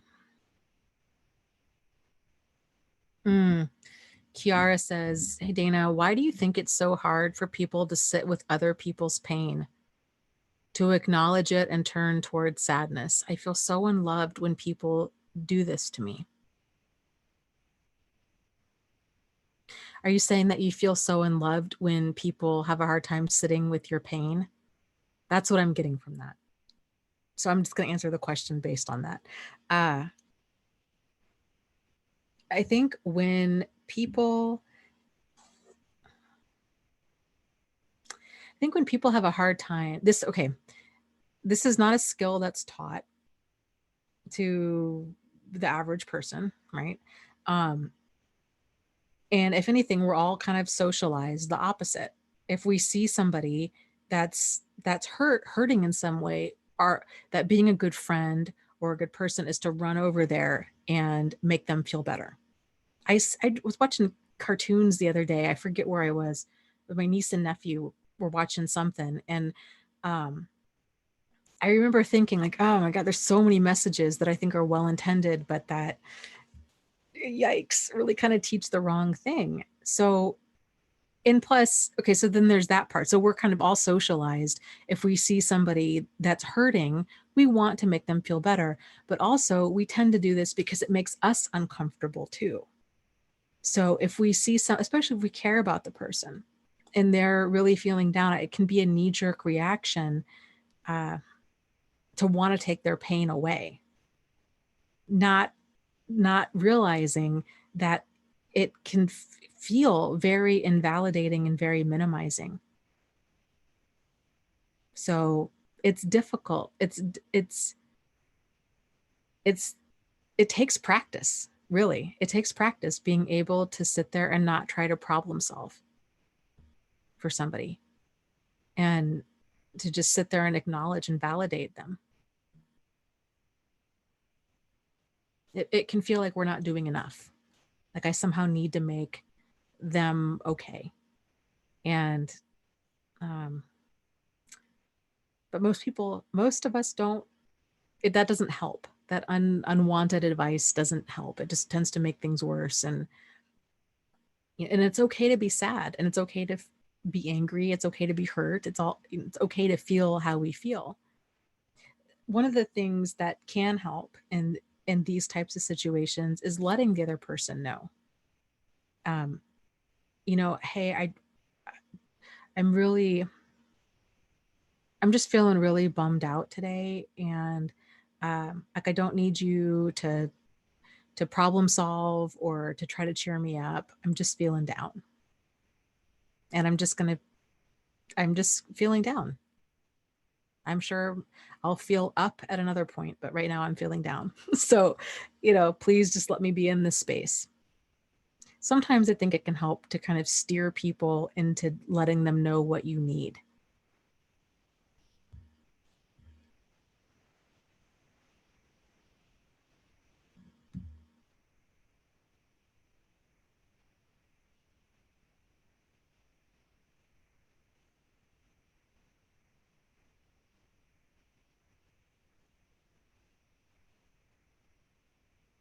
Yikes. Yeah, Jennifer was saying I was going for a walk today and I passed a couple of 9 to 10-year-old girls.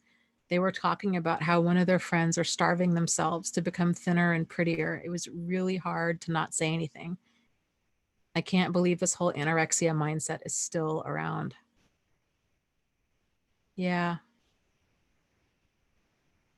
Yeah, it is. It's so sad. And we've come so far.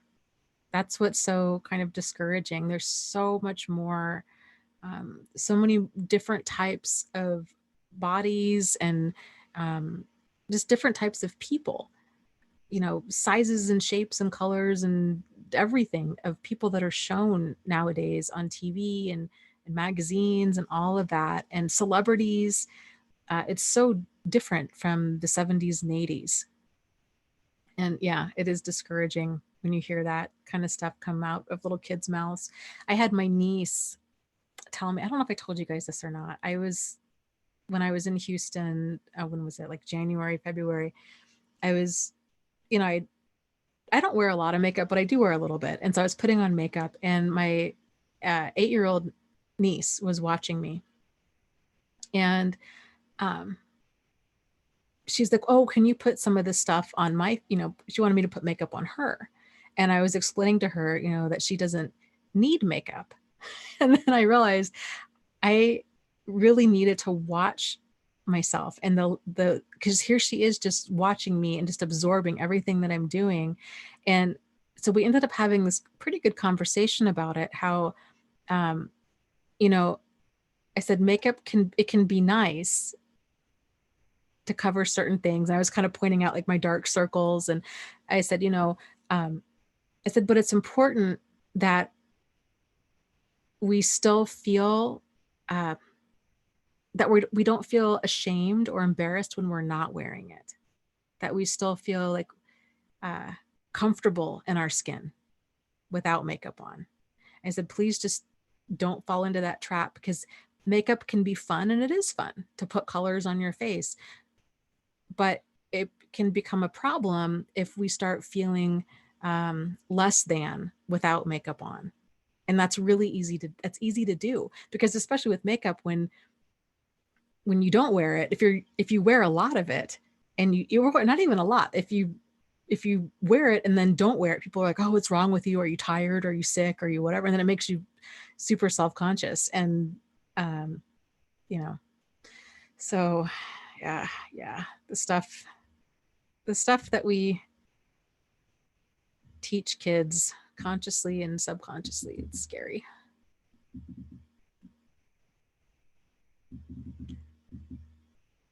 Okay, let me see. Let me scroll up here.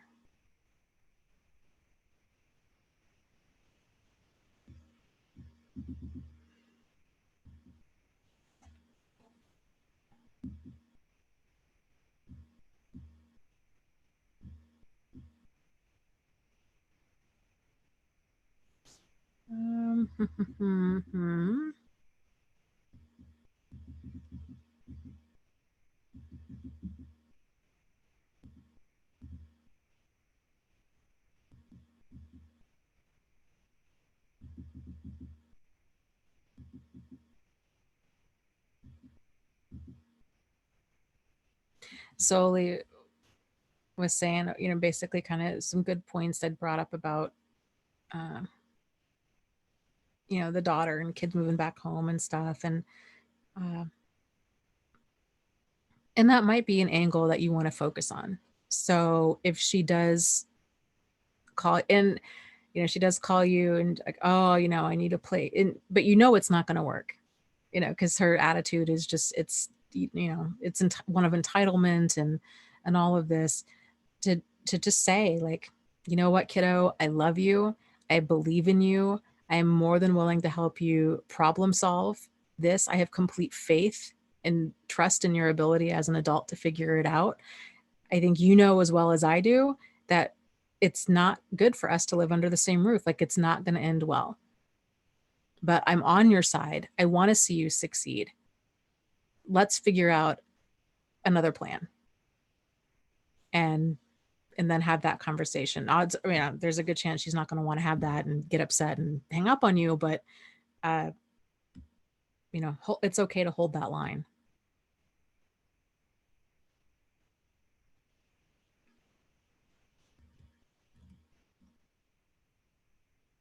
Oh, that's crazy. Changing My Life says, I watched a video of people that had been asked to take off their makeup. They didn't agree to. And they were offered money, and they all felt embarrassed and naked without the makeup on. Yeah, I think that's really common. Really, really common, especially, my goodness. I I don't know if you guys have ever watched any of these like makeup tutorials on YouTube. It's I don't even know what you'd call that. It's not just makeup. It's like sorcery. Like it's flat out transformation. They look like different people. And I could see why they would feel insecure because that, they've changed their appearance so much with contouring and just all of it, that they don't look anything like themselves with their makeup off. So I can kind of see where they're coming from, but I don't know. It's a concerning line for me, you know? Um, Yikes. That's that whole kind of self-esteem that's coming from without, and that's a problem.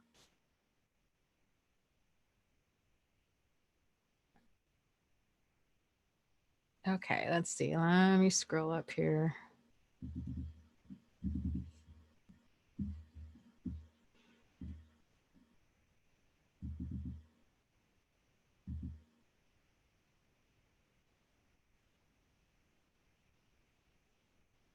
Oh, very cool.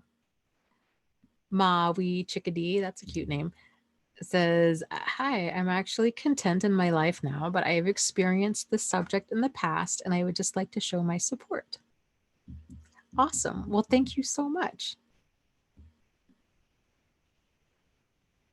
for being here and doing that. I think that's really helpful for so many people to realize there is life after this and that you can rebuild and that their life can be even better than it was before. And that, there is a next chapter in your book. It doesn't have to just end here. Sebastian says the coronavirus situation is like 9/11. Oh, wait. Oh boy. Okay. People were talking about some theories on the virus and all kinds of things. Let me scroll down.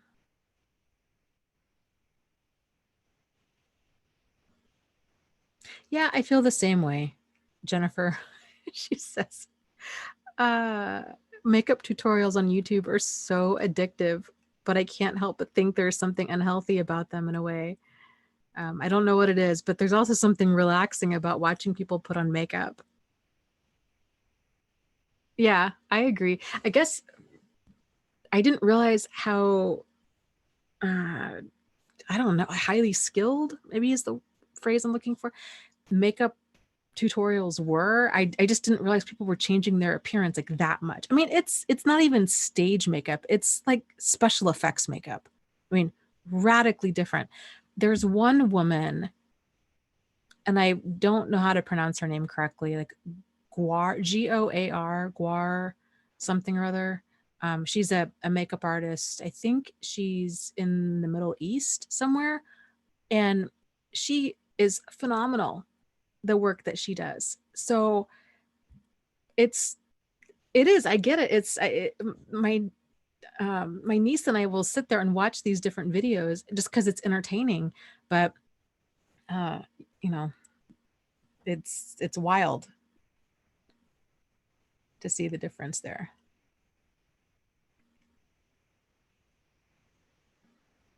Kamami says, here in France they just announced that we must stay home for another 45-day period.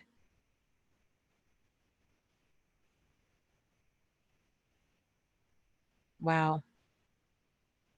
How are people doing over there with that? That's, I would imagine we're probably going to end up doing something like that here in the States.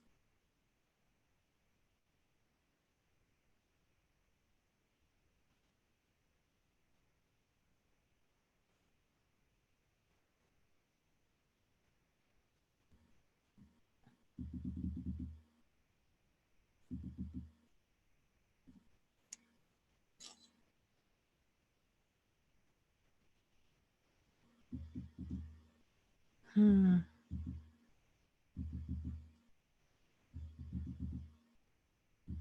Let's see. I'm scrolling up, scrolling up.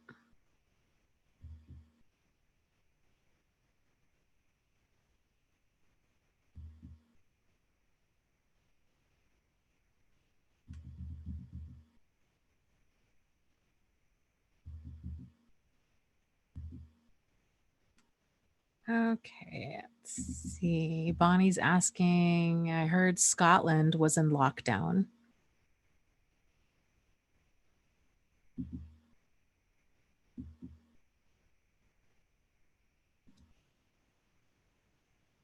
And that's a good point. Truth Seeker mentioned, I guarantee you people are renting out basements now. Yeah. And that was actually the comment. I think, I don't know if it was you, Truth Seeker, if it was somebody else, had made a comment about the cost of housing being so high. And that's a reason why, there can be so many kids, adult children still living at home. And yeah, that is, that is a concern. It really is. But yeah, I don't know. I think even if somebody's renting somebody else's basement, it's just good. It's just good life skills for adult children to be on their own and to have their own responsibility and experience with paying bills and just all that jazz.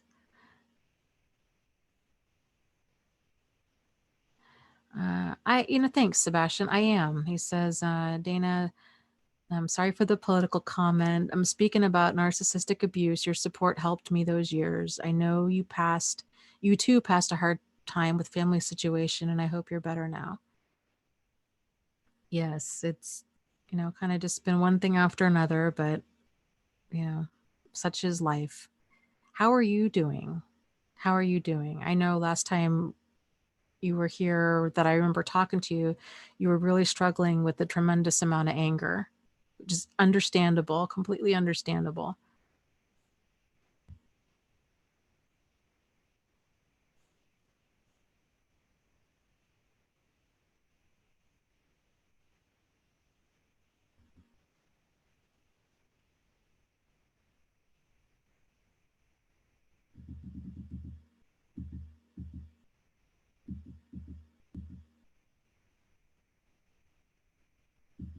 Interesting. Crystal says Colorado goes into lockdown at 6 a.m.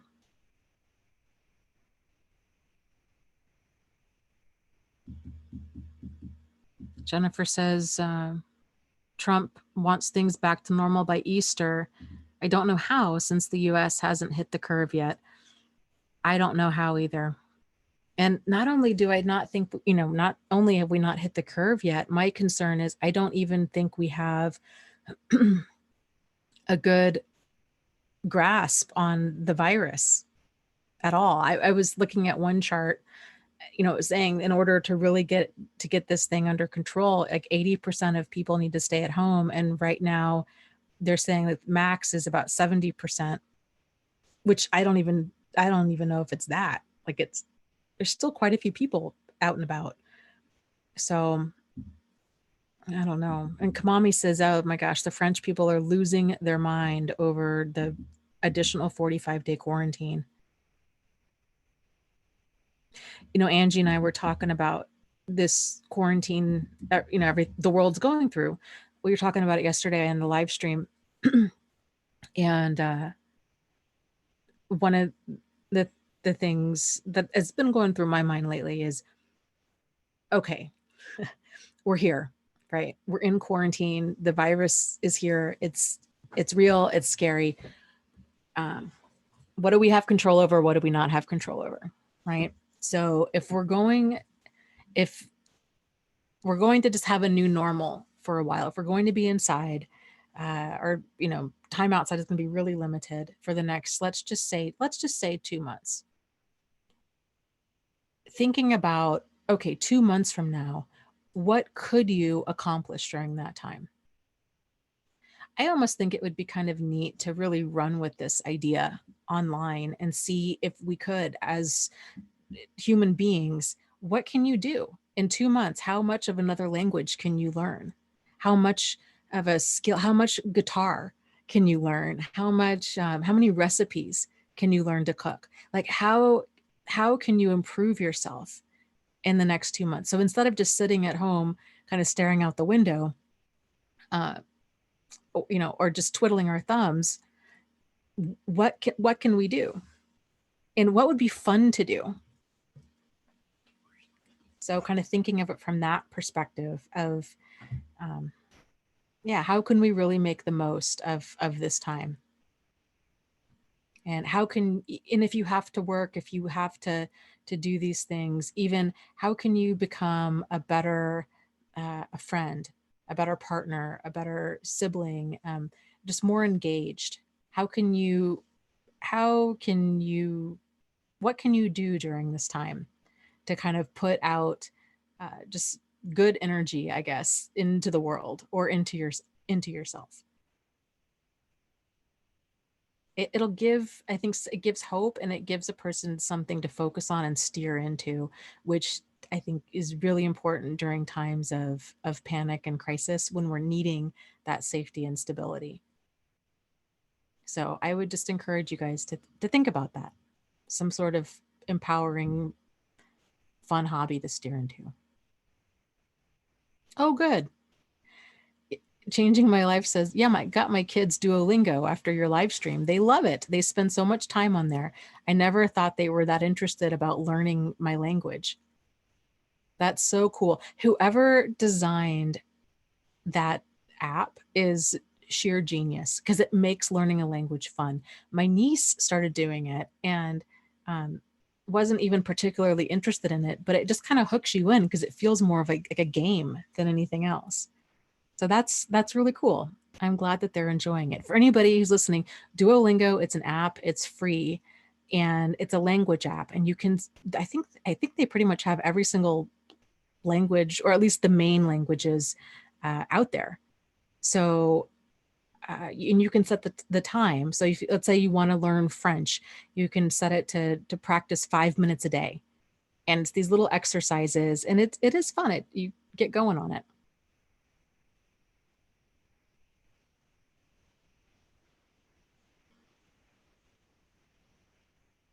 Ha!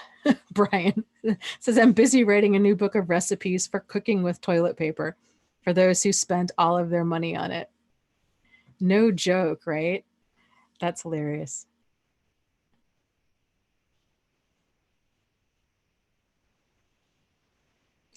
Cecilia says, it's so good that you have a partner. She's talking to Jack. I seem to only want to be with unavailable people. You know, kind of a side note to that, I saw a funny meme, I think it was on Facebook or something, about the virus, and it said, well, maybe if I develop feelings for the COVID virus, it'll leave. I thought that was funny.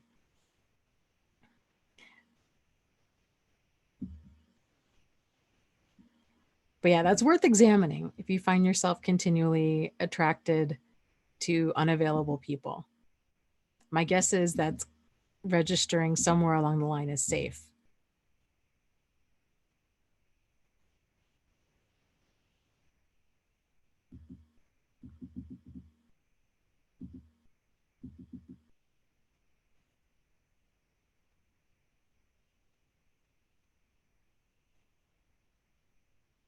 Let's see here.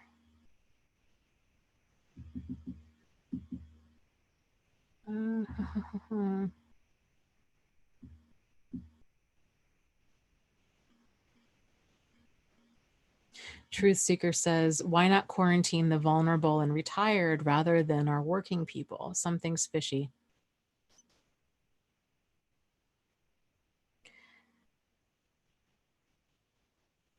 Well, I think it's because the virus is so incredibly contagious. And, um, if you've looked at a lot of the people that have died from it, or at least, the handful of people, there are younger people that are getting it and dying from it, and healthy people. If you look at a lot of the doctors that have died from it, they're, and I don't know, probably in their 40s, and obviously relatively good health. So it's, still a high percentage of people. And my guess is we don't even really know what the percentage is, because I think they're saying that there's a lot of doubt with the numbers that China released. We'll find out. I think the world is kind of watching to see what's going on in Italy, because we're all, I don't know, 10 days or so behind them. So we'll see.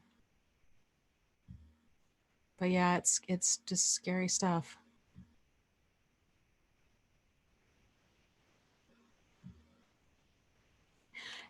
Yeah, Changing My Life says, I love someone's joke of they should put a sign on the toilet paper that says, buy one, pay 6, buy two, pay 50. Yes, I forget where they're, Australia maybe, or New Zealand. They were doing that. They had signs in their store that said exactly that, which I thought, hey, that's a good way to, that's a good way to do it.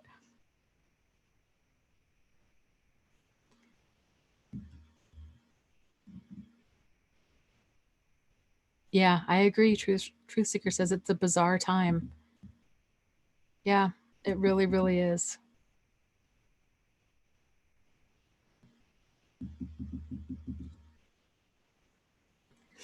Cecilia says, on an intellectual level, I get it. I guess it's a way of avoiding true intimacy.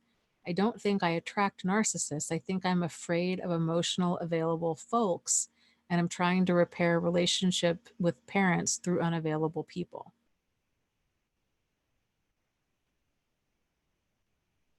Yeah. Well, and it's scary, the thought of actually having a relationship with emotionally available people, because then it makes it real, you know?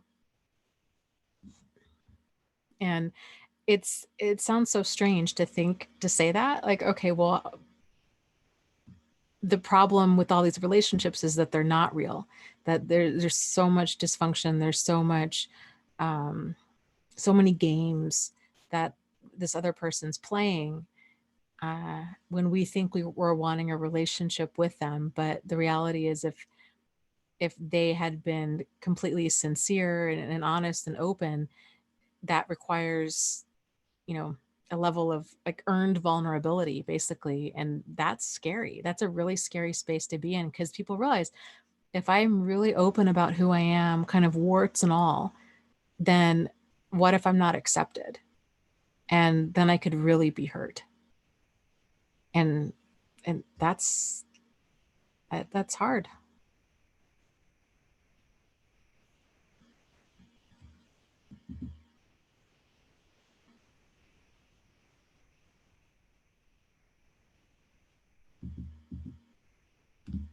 Okay, let's see. Let me.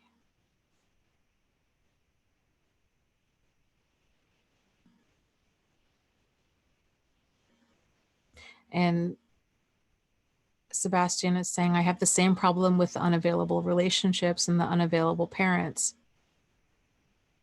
And here's kind of the flip side of that too, because unavailable, and here, and this can kind of fly under the radar, but the unavailable relationships part, a lot of times the substitution for emotional availability tends to be intensity. So it's the love bombing, it's the moving too fast, it's the, oh my gosh, you're my new best friend, oh my gosh, I want to spend every day with you. And there's a lot, it's just that whirlwind of like a lot of sex, a lot of communication, talking, attention, all of that. And if a person's grown up in a home with emotionally unavailable parents, you're really starved out for that. And so it doesn't register as a problem, it registers as a solution. And that's why it's so difficult to see as a problem, because you're thinking, oh, this is a solution. Oh, this is so great. I'm getting all of my needs met. This person gets me. There's all of this amazing chemistry. But really, this other person um, has this level of emotional immaturity where they're just playing games. Like, they can't be emotionally available. But when we start to see this stuff clearly and we start to realize, oh, this whole whirlwind, this is really immature. It's easy to get sucked into. It really is easy to get carried away and to be like, oh, I just love talking to this person and I'm just falling so hard for this person. And the reality is we've only, been dating them a week or a month, or, the relationship hasn't weathered any storm yet.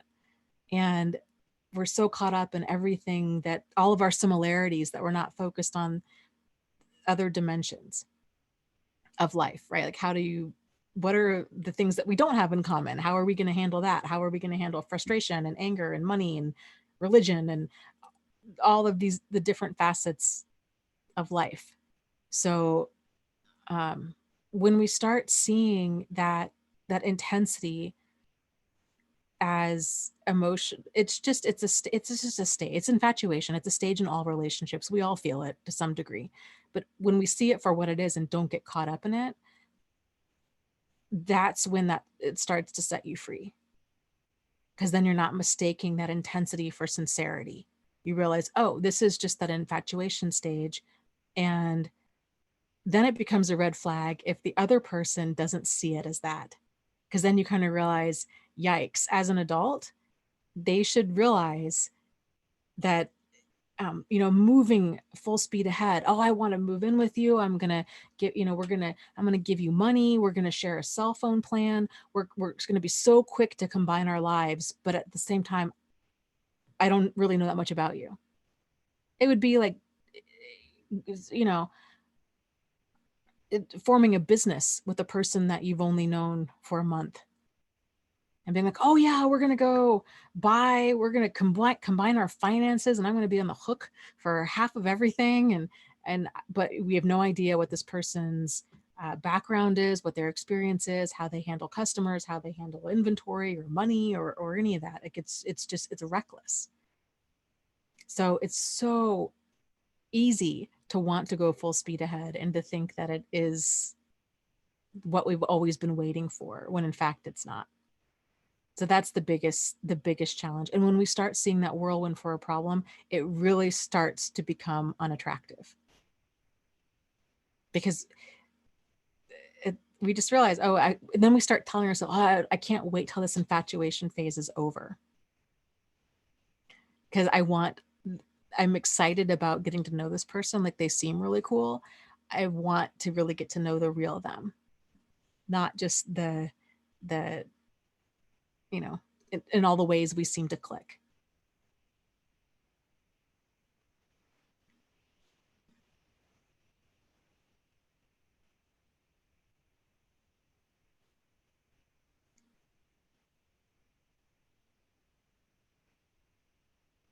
Let's see here.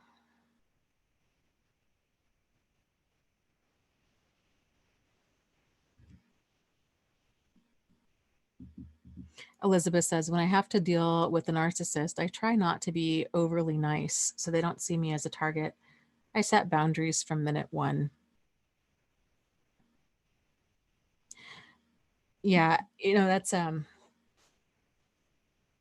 that can be, I think that's a great plan. It's always good, I think, to be aware of how the tone that we're maybe unintentionally setting, or that we're setting through body language, or through actions.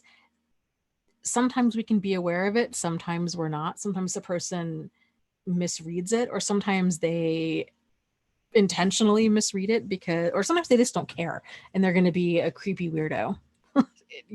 So but the good news is, even if that happens, they become a creepy weirdo, they misread it, whatever, boundaries are continually being set. So, like, even if they take a few inches that time, once it for sure crosses things, or you realize, oh wow, this is going in a direction I don't like, then that's when we can it's never too late to draw the line, I guess is what I'm saying. It's never too late to work on getting those boundaries, getting them back in order. It's harder the more we let it go, but it's not impossible. Bonnie says, Dana, when did we lose our way?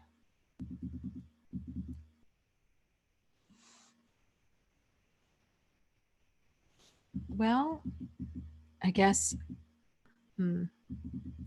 when did we lose our way, in what sense? There's lots of different ways that we can get off track.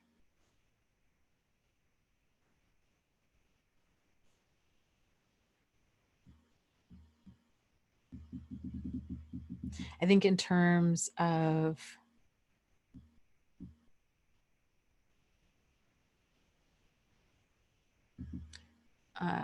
interaction with others or relationship, or I don't know. Actually, let's just take that question and make it bigger.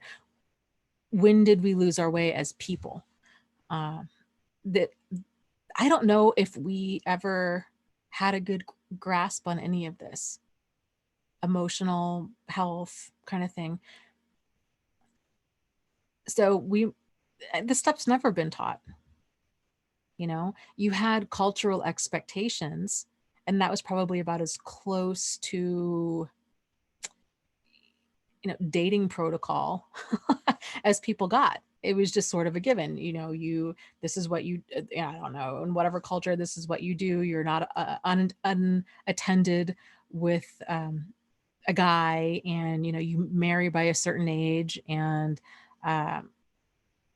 you know, you only marry somebody that's in the same type of, you know, socioeconomic class as you, these kinds of things. They're the whole concept of romantic love and having relationships based off of that is new. So there's that. And then we haven't really been taught there with how to go about that. So it's got uncharted territory in so many ways. And even with just having a healthy relationship with ourselves, understanding, you know, self-esteem and self-worth and self-care and our emotions and getting to know ourselves, that stuff's just, it's not taught. And unfortunately, you know, we're getting there. I think we're at the beginning of the wave with all of this, but so many of us have had to learn these lessons the hard way, and it's just unfortunate because it doesn't have to be that way. But, you know, you look at history, you know, a couple hundred years ago, you know, you didn't live that long, and your life was about existing. It wasn't about knowing yourself and doing what nourishes you. Like that was just sheer fantasy. At that point, it was sort of like, okay, you know, you're 3 years old, you're 4 years old, good. You can walk, you get to go feed the chickens, right? Like you had work to do. This whole concept of childhood being enjoyable wasn't around. The concept of romantic love, not a thing. The concept of hopes and dreams, also really not a thing. You were lucky if you lived past the age of 30. So for so long through humankind, it's just been survival. And now that we're getting those basic needs met on a regular basis, we're moving up the Maslow's hierarchy. So we're moving on from the kind of basic physical and physical and kind of self-esteem needs, and in these we're climbing our way up to more of like the self-esteem needs, to more of the uh, self-actualization, the higher tiers there. But I really think it's just been a first.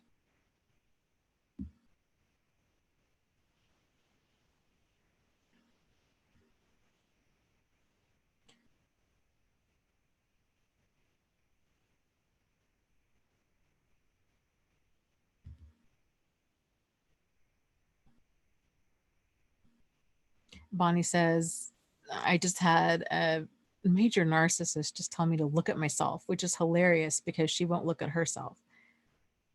Yeah. And this goes back to this, like if people don't have a solid understanding of like what is appropriate for us to have control over, to not have control over, what is appropriate, boundaries, you know, these kinds of things. Like where is our North Star and all of that? And that's the challenge. If we can have that, if we can be comfortable and okay, this is kind of my travel map, and this is my North Star, and this is my worldview with this. It grounds us. Then we can realize, okay, this is what's healthy for me, and I know that this is healthy for me because I can do this double check of whether or not this allows me to have a nourishing relationship with myself and with other people.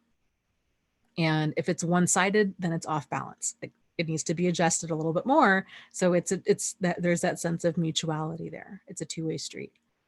But other people, if they have that imbalance, that's where like that real dysfunctional behavior comes in. If there's expectations that are just not reasonable, you know, or inappropriate, just flat out inappropriate, or somebody's operating from this, they're confused, they have this kind of skewed view, or their own view, let's say, their own view on what they should have control over and what they don't have control over. And they don't have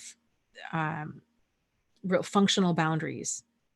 And, you know, they're like, oh, well, gosh, you know, in my family, you know, I don't know, we just all walk around in our underwear and that's okay. So I don't see a problem walking around in my underwear in front of your family. I don't know. The differences, right? Major differences like that. If that's why it's so important to kind of be on the same page with people. And this is why boundaries vary from person to person. Like, are we on the same page with certain major things, like how we have, you know, friendships and life goals and kind of the basics of appropriate behavior and, you know, all of this kind of stuff. But this stuff, it all, here's what I've been thinking about lately, is it really does all build on each other. So there is, I wrote about it the other day and I'll have to go back and dig it up. Kind of where it all, where I'm kind of thinking that it starts. And I'm not saying I'm right. This is just kind of my 2 cents on it. But you know, if a person doesn't have an accurate understanding of what they have control over and what they don't have control over, or if they have what I would say is an imbalanced view of what they have, if they think that they have control over other people, let's say, for example, if it's out of balance like that, then their boundaries and standards and deal breakers are also going to be out of whack. So working on boundaries, standards, and deal breakers without first working on what they have control over isn't going to get you very far, because they don't have that fundamental piece in place. It's sort of like with math, you know, it builds on each other. If you're missing a foundational concept, you can learn other concepts, but you're still not going to get the right answer. You're still going to keep coming up with all kinds of wrong answers because you don't that foundational piece is not, you don't have that information. There's still a big hole in the knowledge there. So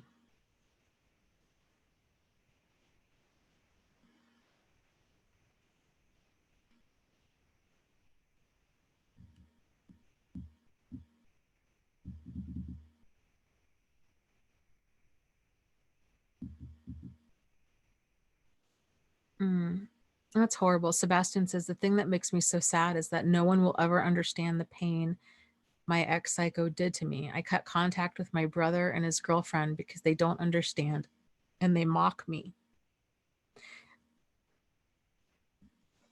Well, we understand.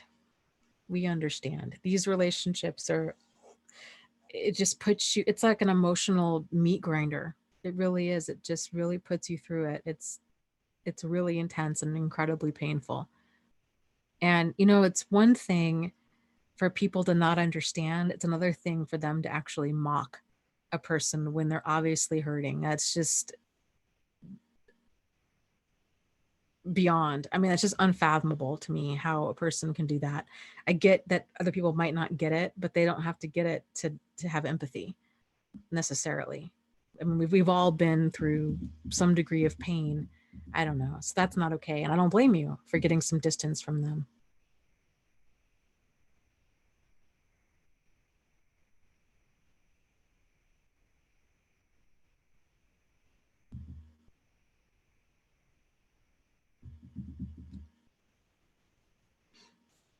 Let's see here.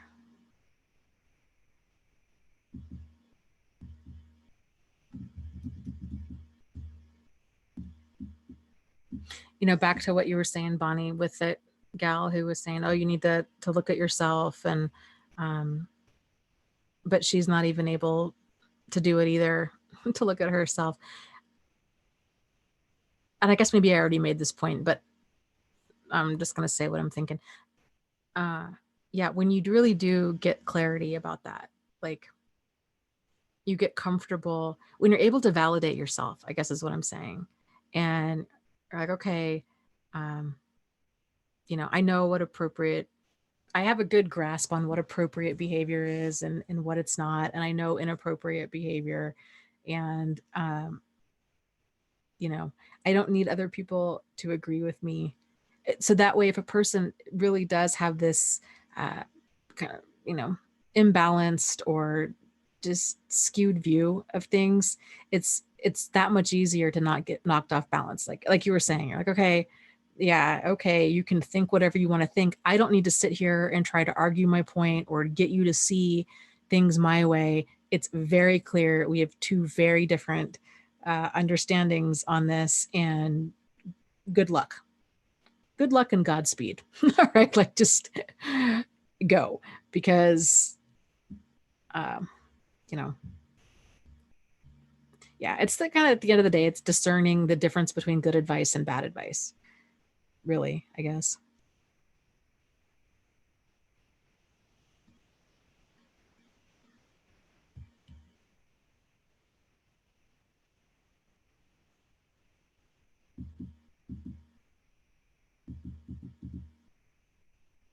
Yeah, I agree. Truth Seeker says to mock a hurting human being is barbaric and cowardly. It really is.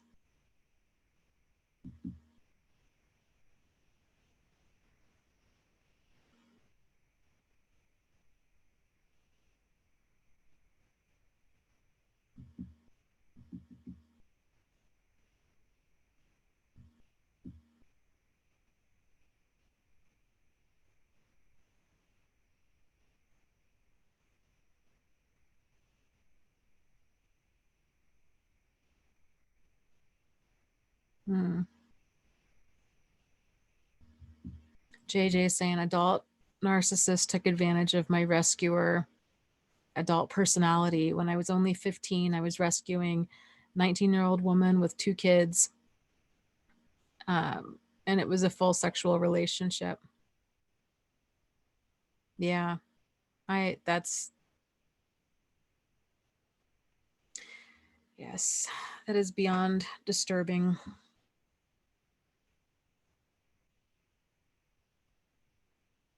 And that happens, you know, when you have somebody who's needing to be rescued, there's generally a degree of that emotional immaturity there.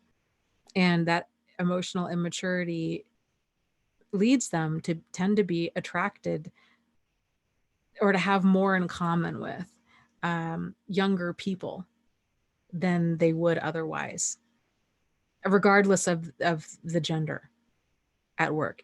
It's a problem. It's sort of like when the opposite of that, when teenage girls are so flattered if there's an older guy paying attention to them. You know, if they're a 15-year-old girl and a 19 or a 20, 25-year-old guy is paying attention to them, and it's like, oh, well, they just think I'm so mature for my age. And it's like, no, actually, it's because they're really immature for their age is what's going on.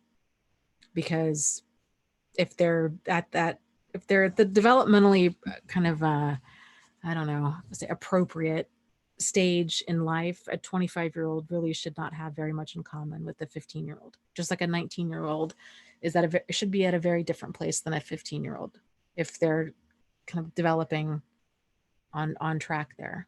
And I'm so sorry that you got caught up with that and was in this kind of white knight situation that took away a lot of your teenage years.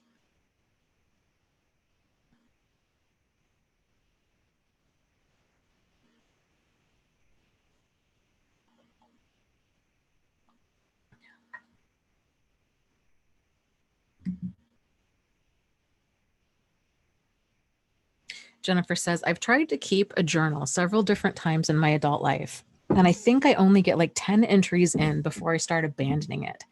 How can I stop doing that?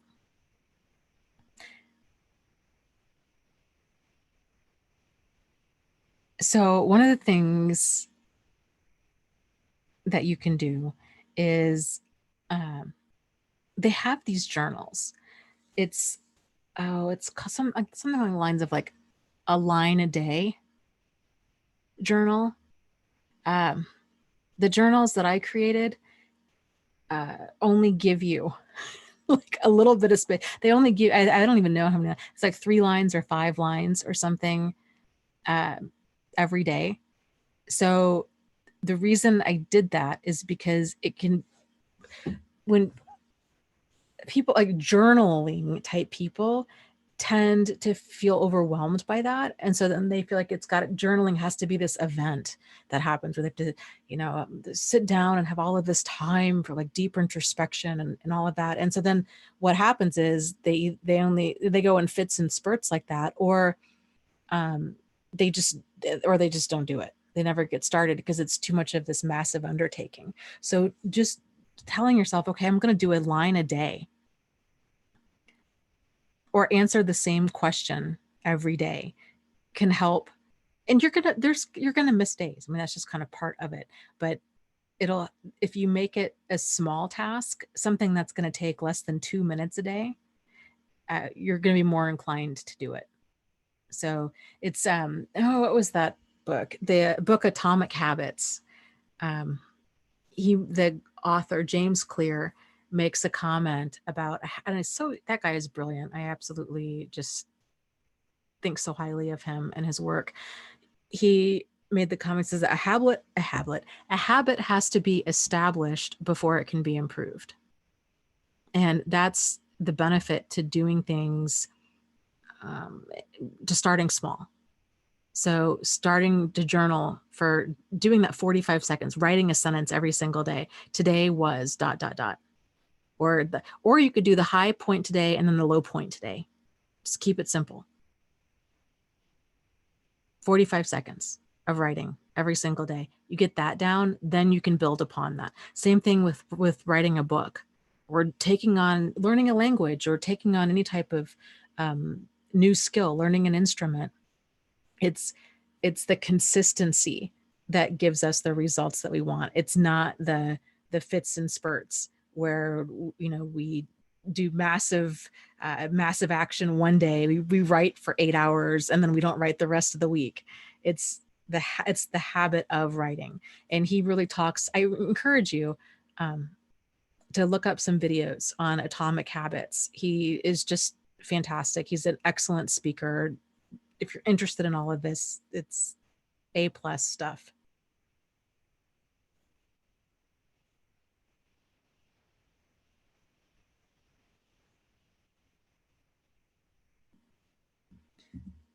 Let's see here.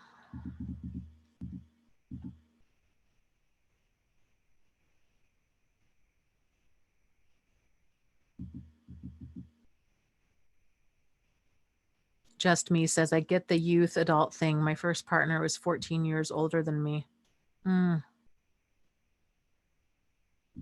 Yeah, who was it? That teacher, Mary Kay Letourneau, and I forget the guy's name.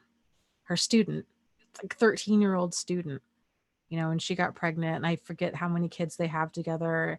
And they're still, last I saw, they're still together, but you can tell the guy is profoundly unhappy.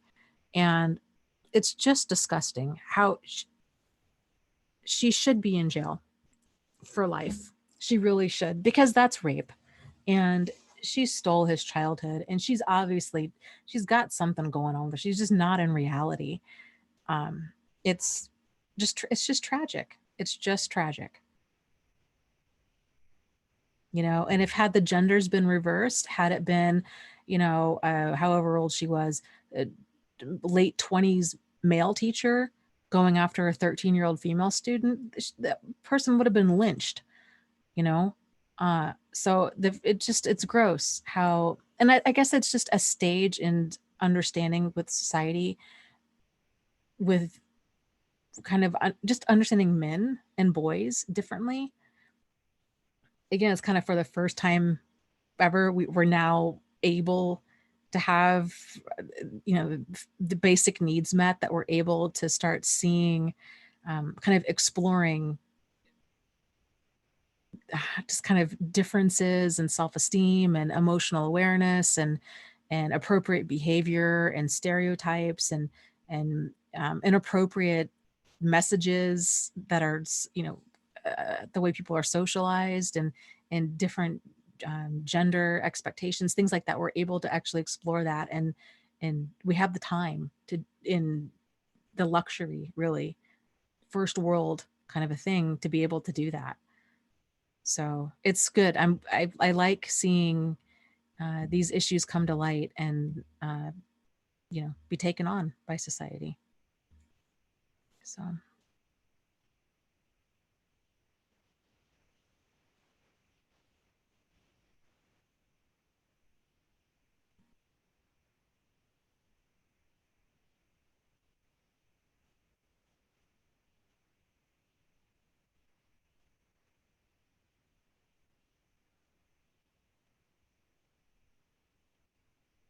Kevin is saying his um, counselor's just not really familiar with CPTSD, and he says, I feel like I need high level emotional surgery and I have an inexperienced surgeon. I'm just not going to let her do any surgery on me. Is there anybody around that's familiar or not familiar, that's certified in EMDR?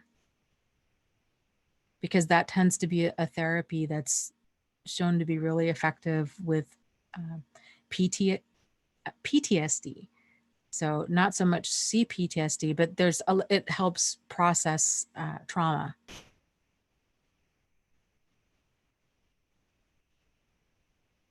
She might be able to give you a referral.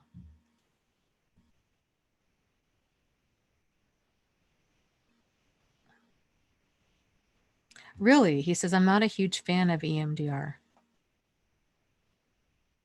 He says, I just want proper psychotherapy. Is there any reason, or what is the reason, if you don't mind?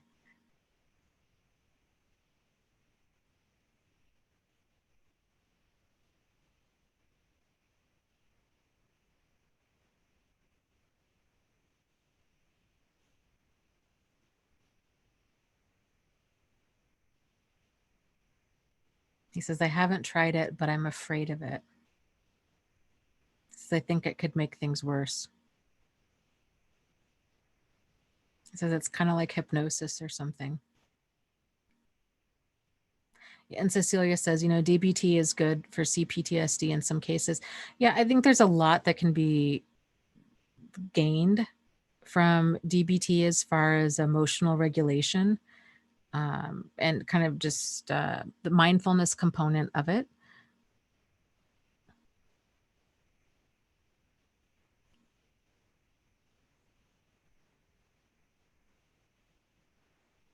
The EMDR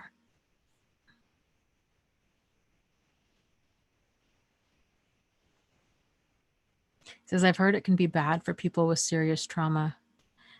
Yeah, and Cecilia says, I think your mileage may vary, and that's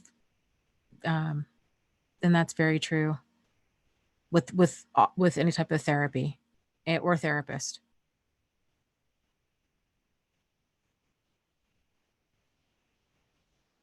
It might be worth a phone call, Kevin, to somebody who is certified in EMDR and seeing and telling them exactly what you said, that you're concerned, that you're not getting the results that you're hoping for with traditional therapy, but you're concerned about EMDR.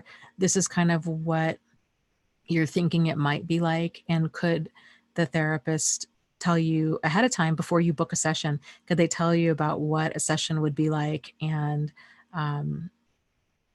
what their thoughts are about it, and see? And then that way you're not you're not obligated. If it paid for it, you haven't done anything yet, you've just talked it through. If you're in the session and you're starting to feel like it's making things worse, what then?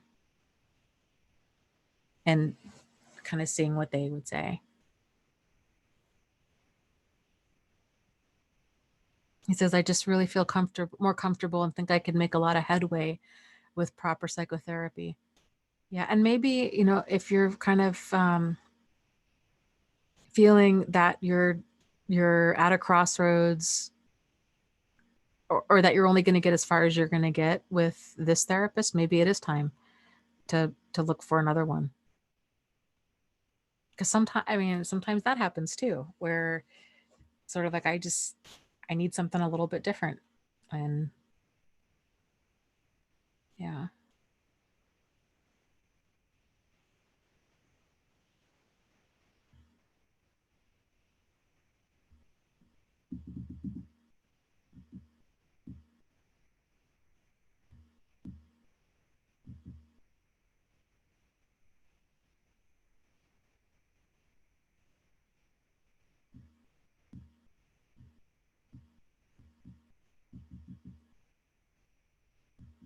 Cecilia says, yeah, finding a therapist that specialized in trauma was a game changer for me.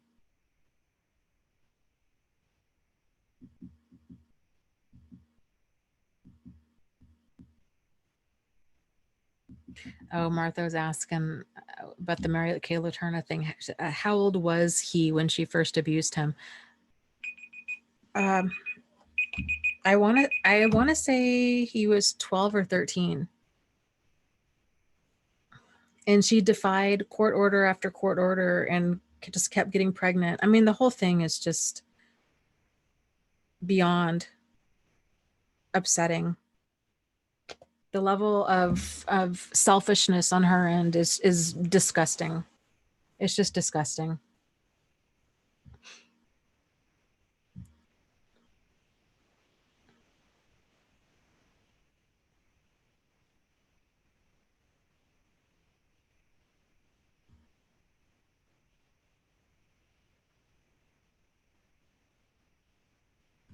Sebastian asked, Dana, do you do Skype sessions? You know, I don't. Um, but I am going to start working this next month, April. We're working on creating more material related to all of this, to the healing part of healing from narcissistic abuse, handling the anxiety, handling stress, handling anger. So I hope that that will be able to help.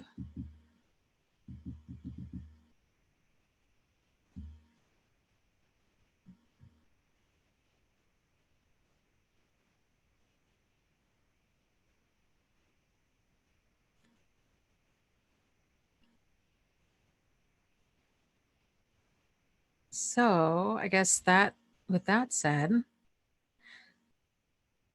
that is the timer for tonight for our guided meditation. Let me just make sure I turned it off. Okay. So if you are interested in joining us for that part of tonight, please take a moment and find a comfortable space. If you are sitting down or lying down, take a moment to get comfortable in whatever that might mean for you. And let's just take a deep breath in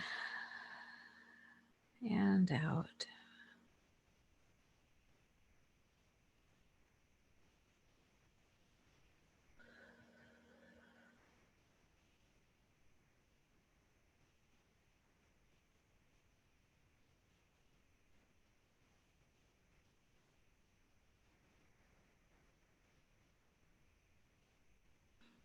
Continue breathing in and a slow breath out.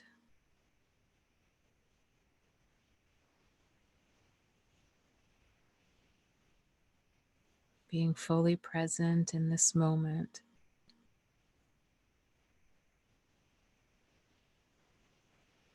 Being aware of your chest as it rises and falls with each breath.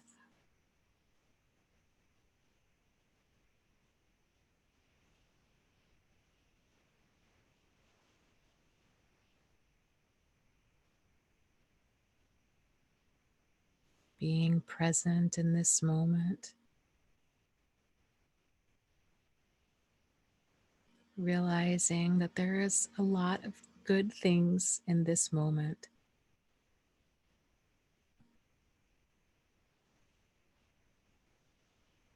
Releasing any of the worry, regret, anger, fear, or frustration about the past or the future, and allowing yourself to settle into this moment.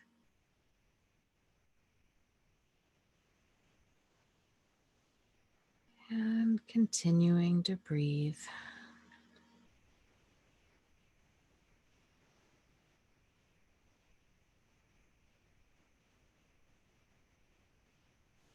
With each breath in, allowing it to go deeper down into the bases of your lungs,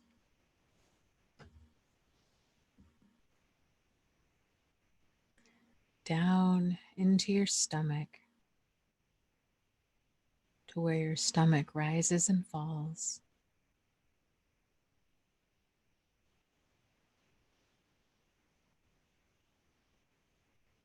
Breathing in that wonderful healing oxygen, feeling it as it travels from your lungs into your bloodstream, into every single cell, filling it with that wonderful healing energy.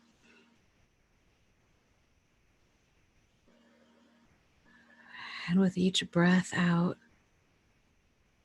releasing any negativity or uncomfortable emotions that you feel that you're ready to release.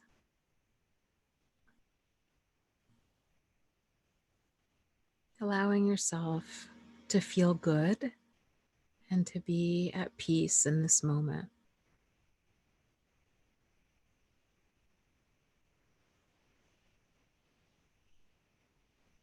Taking some time to acknowledge just how far you've come and all of the small victories you've had along the way on this wild ride that we call self-awareness. You are doing so many things right, and there is so much that is right about you.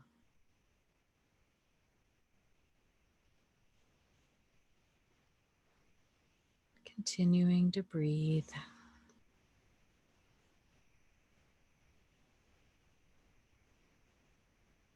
Turning your attention inward till you feel your heartbeat.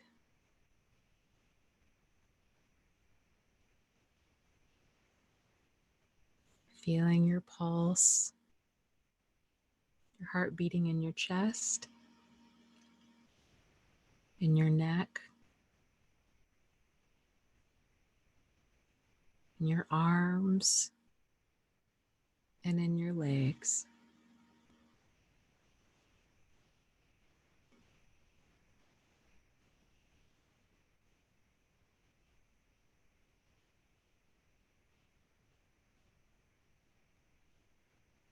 Visualizing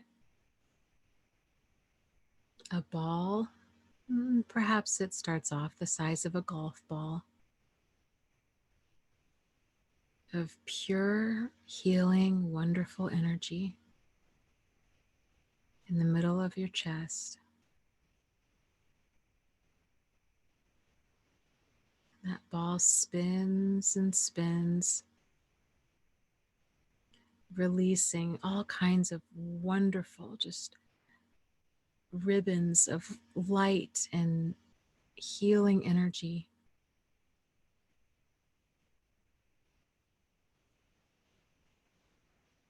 That energy being absorbed by every single cell in your body, healing and repairing.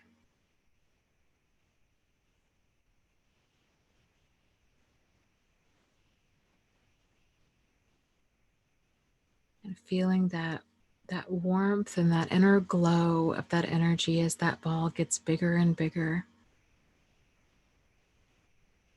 to the size of a baseball, a softball,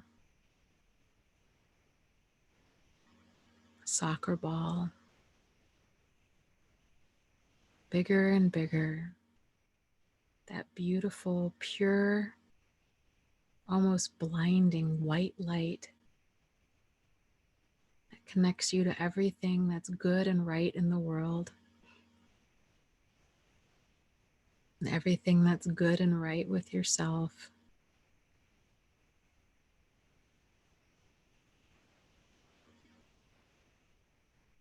Moving that energy down your arms, down your torso, down your legs, all the way into the tips of your toes.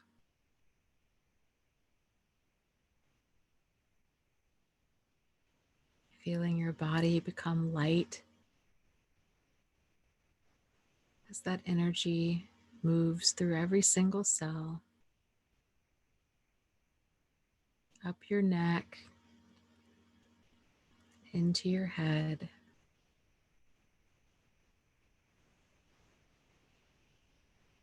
That energy is cleaning and clearing away any residual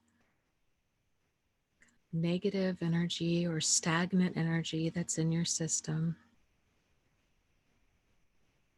Visualizing that energy now moving past you and through you. So coming out the top of your head, the tips of your fingers, the tips of your toes,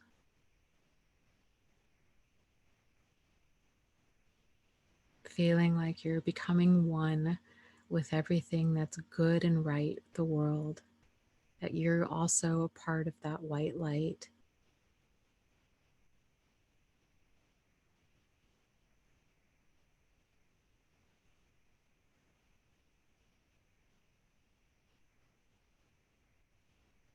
With each breath in, drawing in more of that wonderful energy. Exhaling any of that residual stagnant energy that might be left. Again, noticing that white, wonderful, calming, healing energy as it's moving its way through you.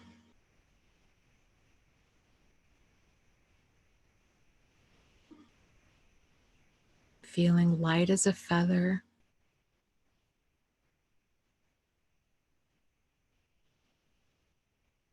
And struggling to, and we're just noticing, not struggling, just noticing that it's hard to tell right now where you begin and end. As that energy finds its way and moves its way through you. And allowing yourself to enjoy this feeling of lightness and connectedness.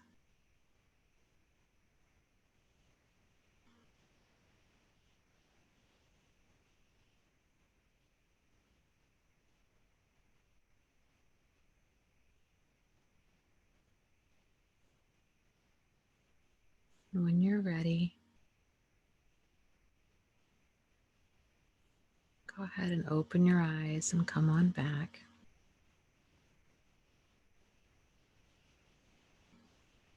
Allowing yourself to get grounded in your body, grounded in this moment.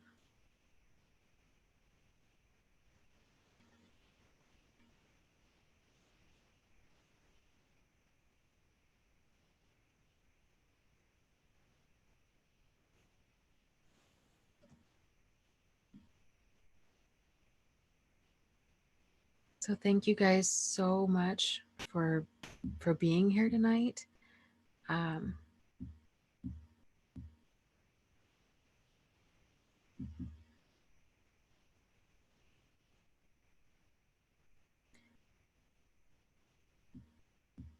So I will see you guys. I think it'll be just me for a book club tomorrow night.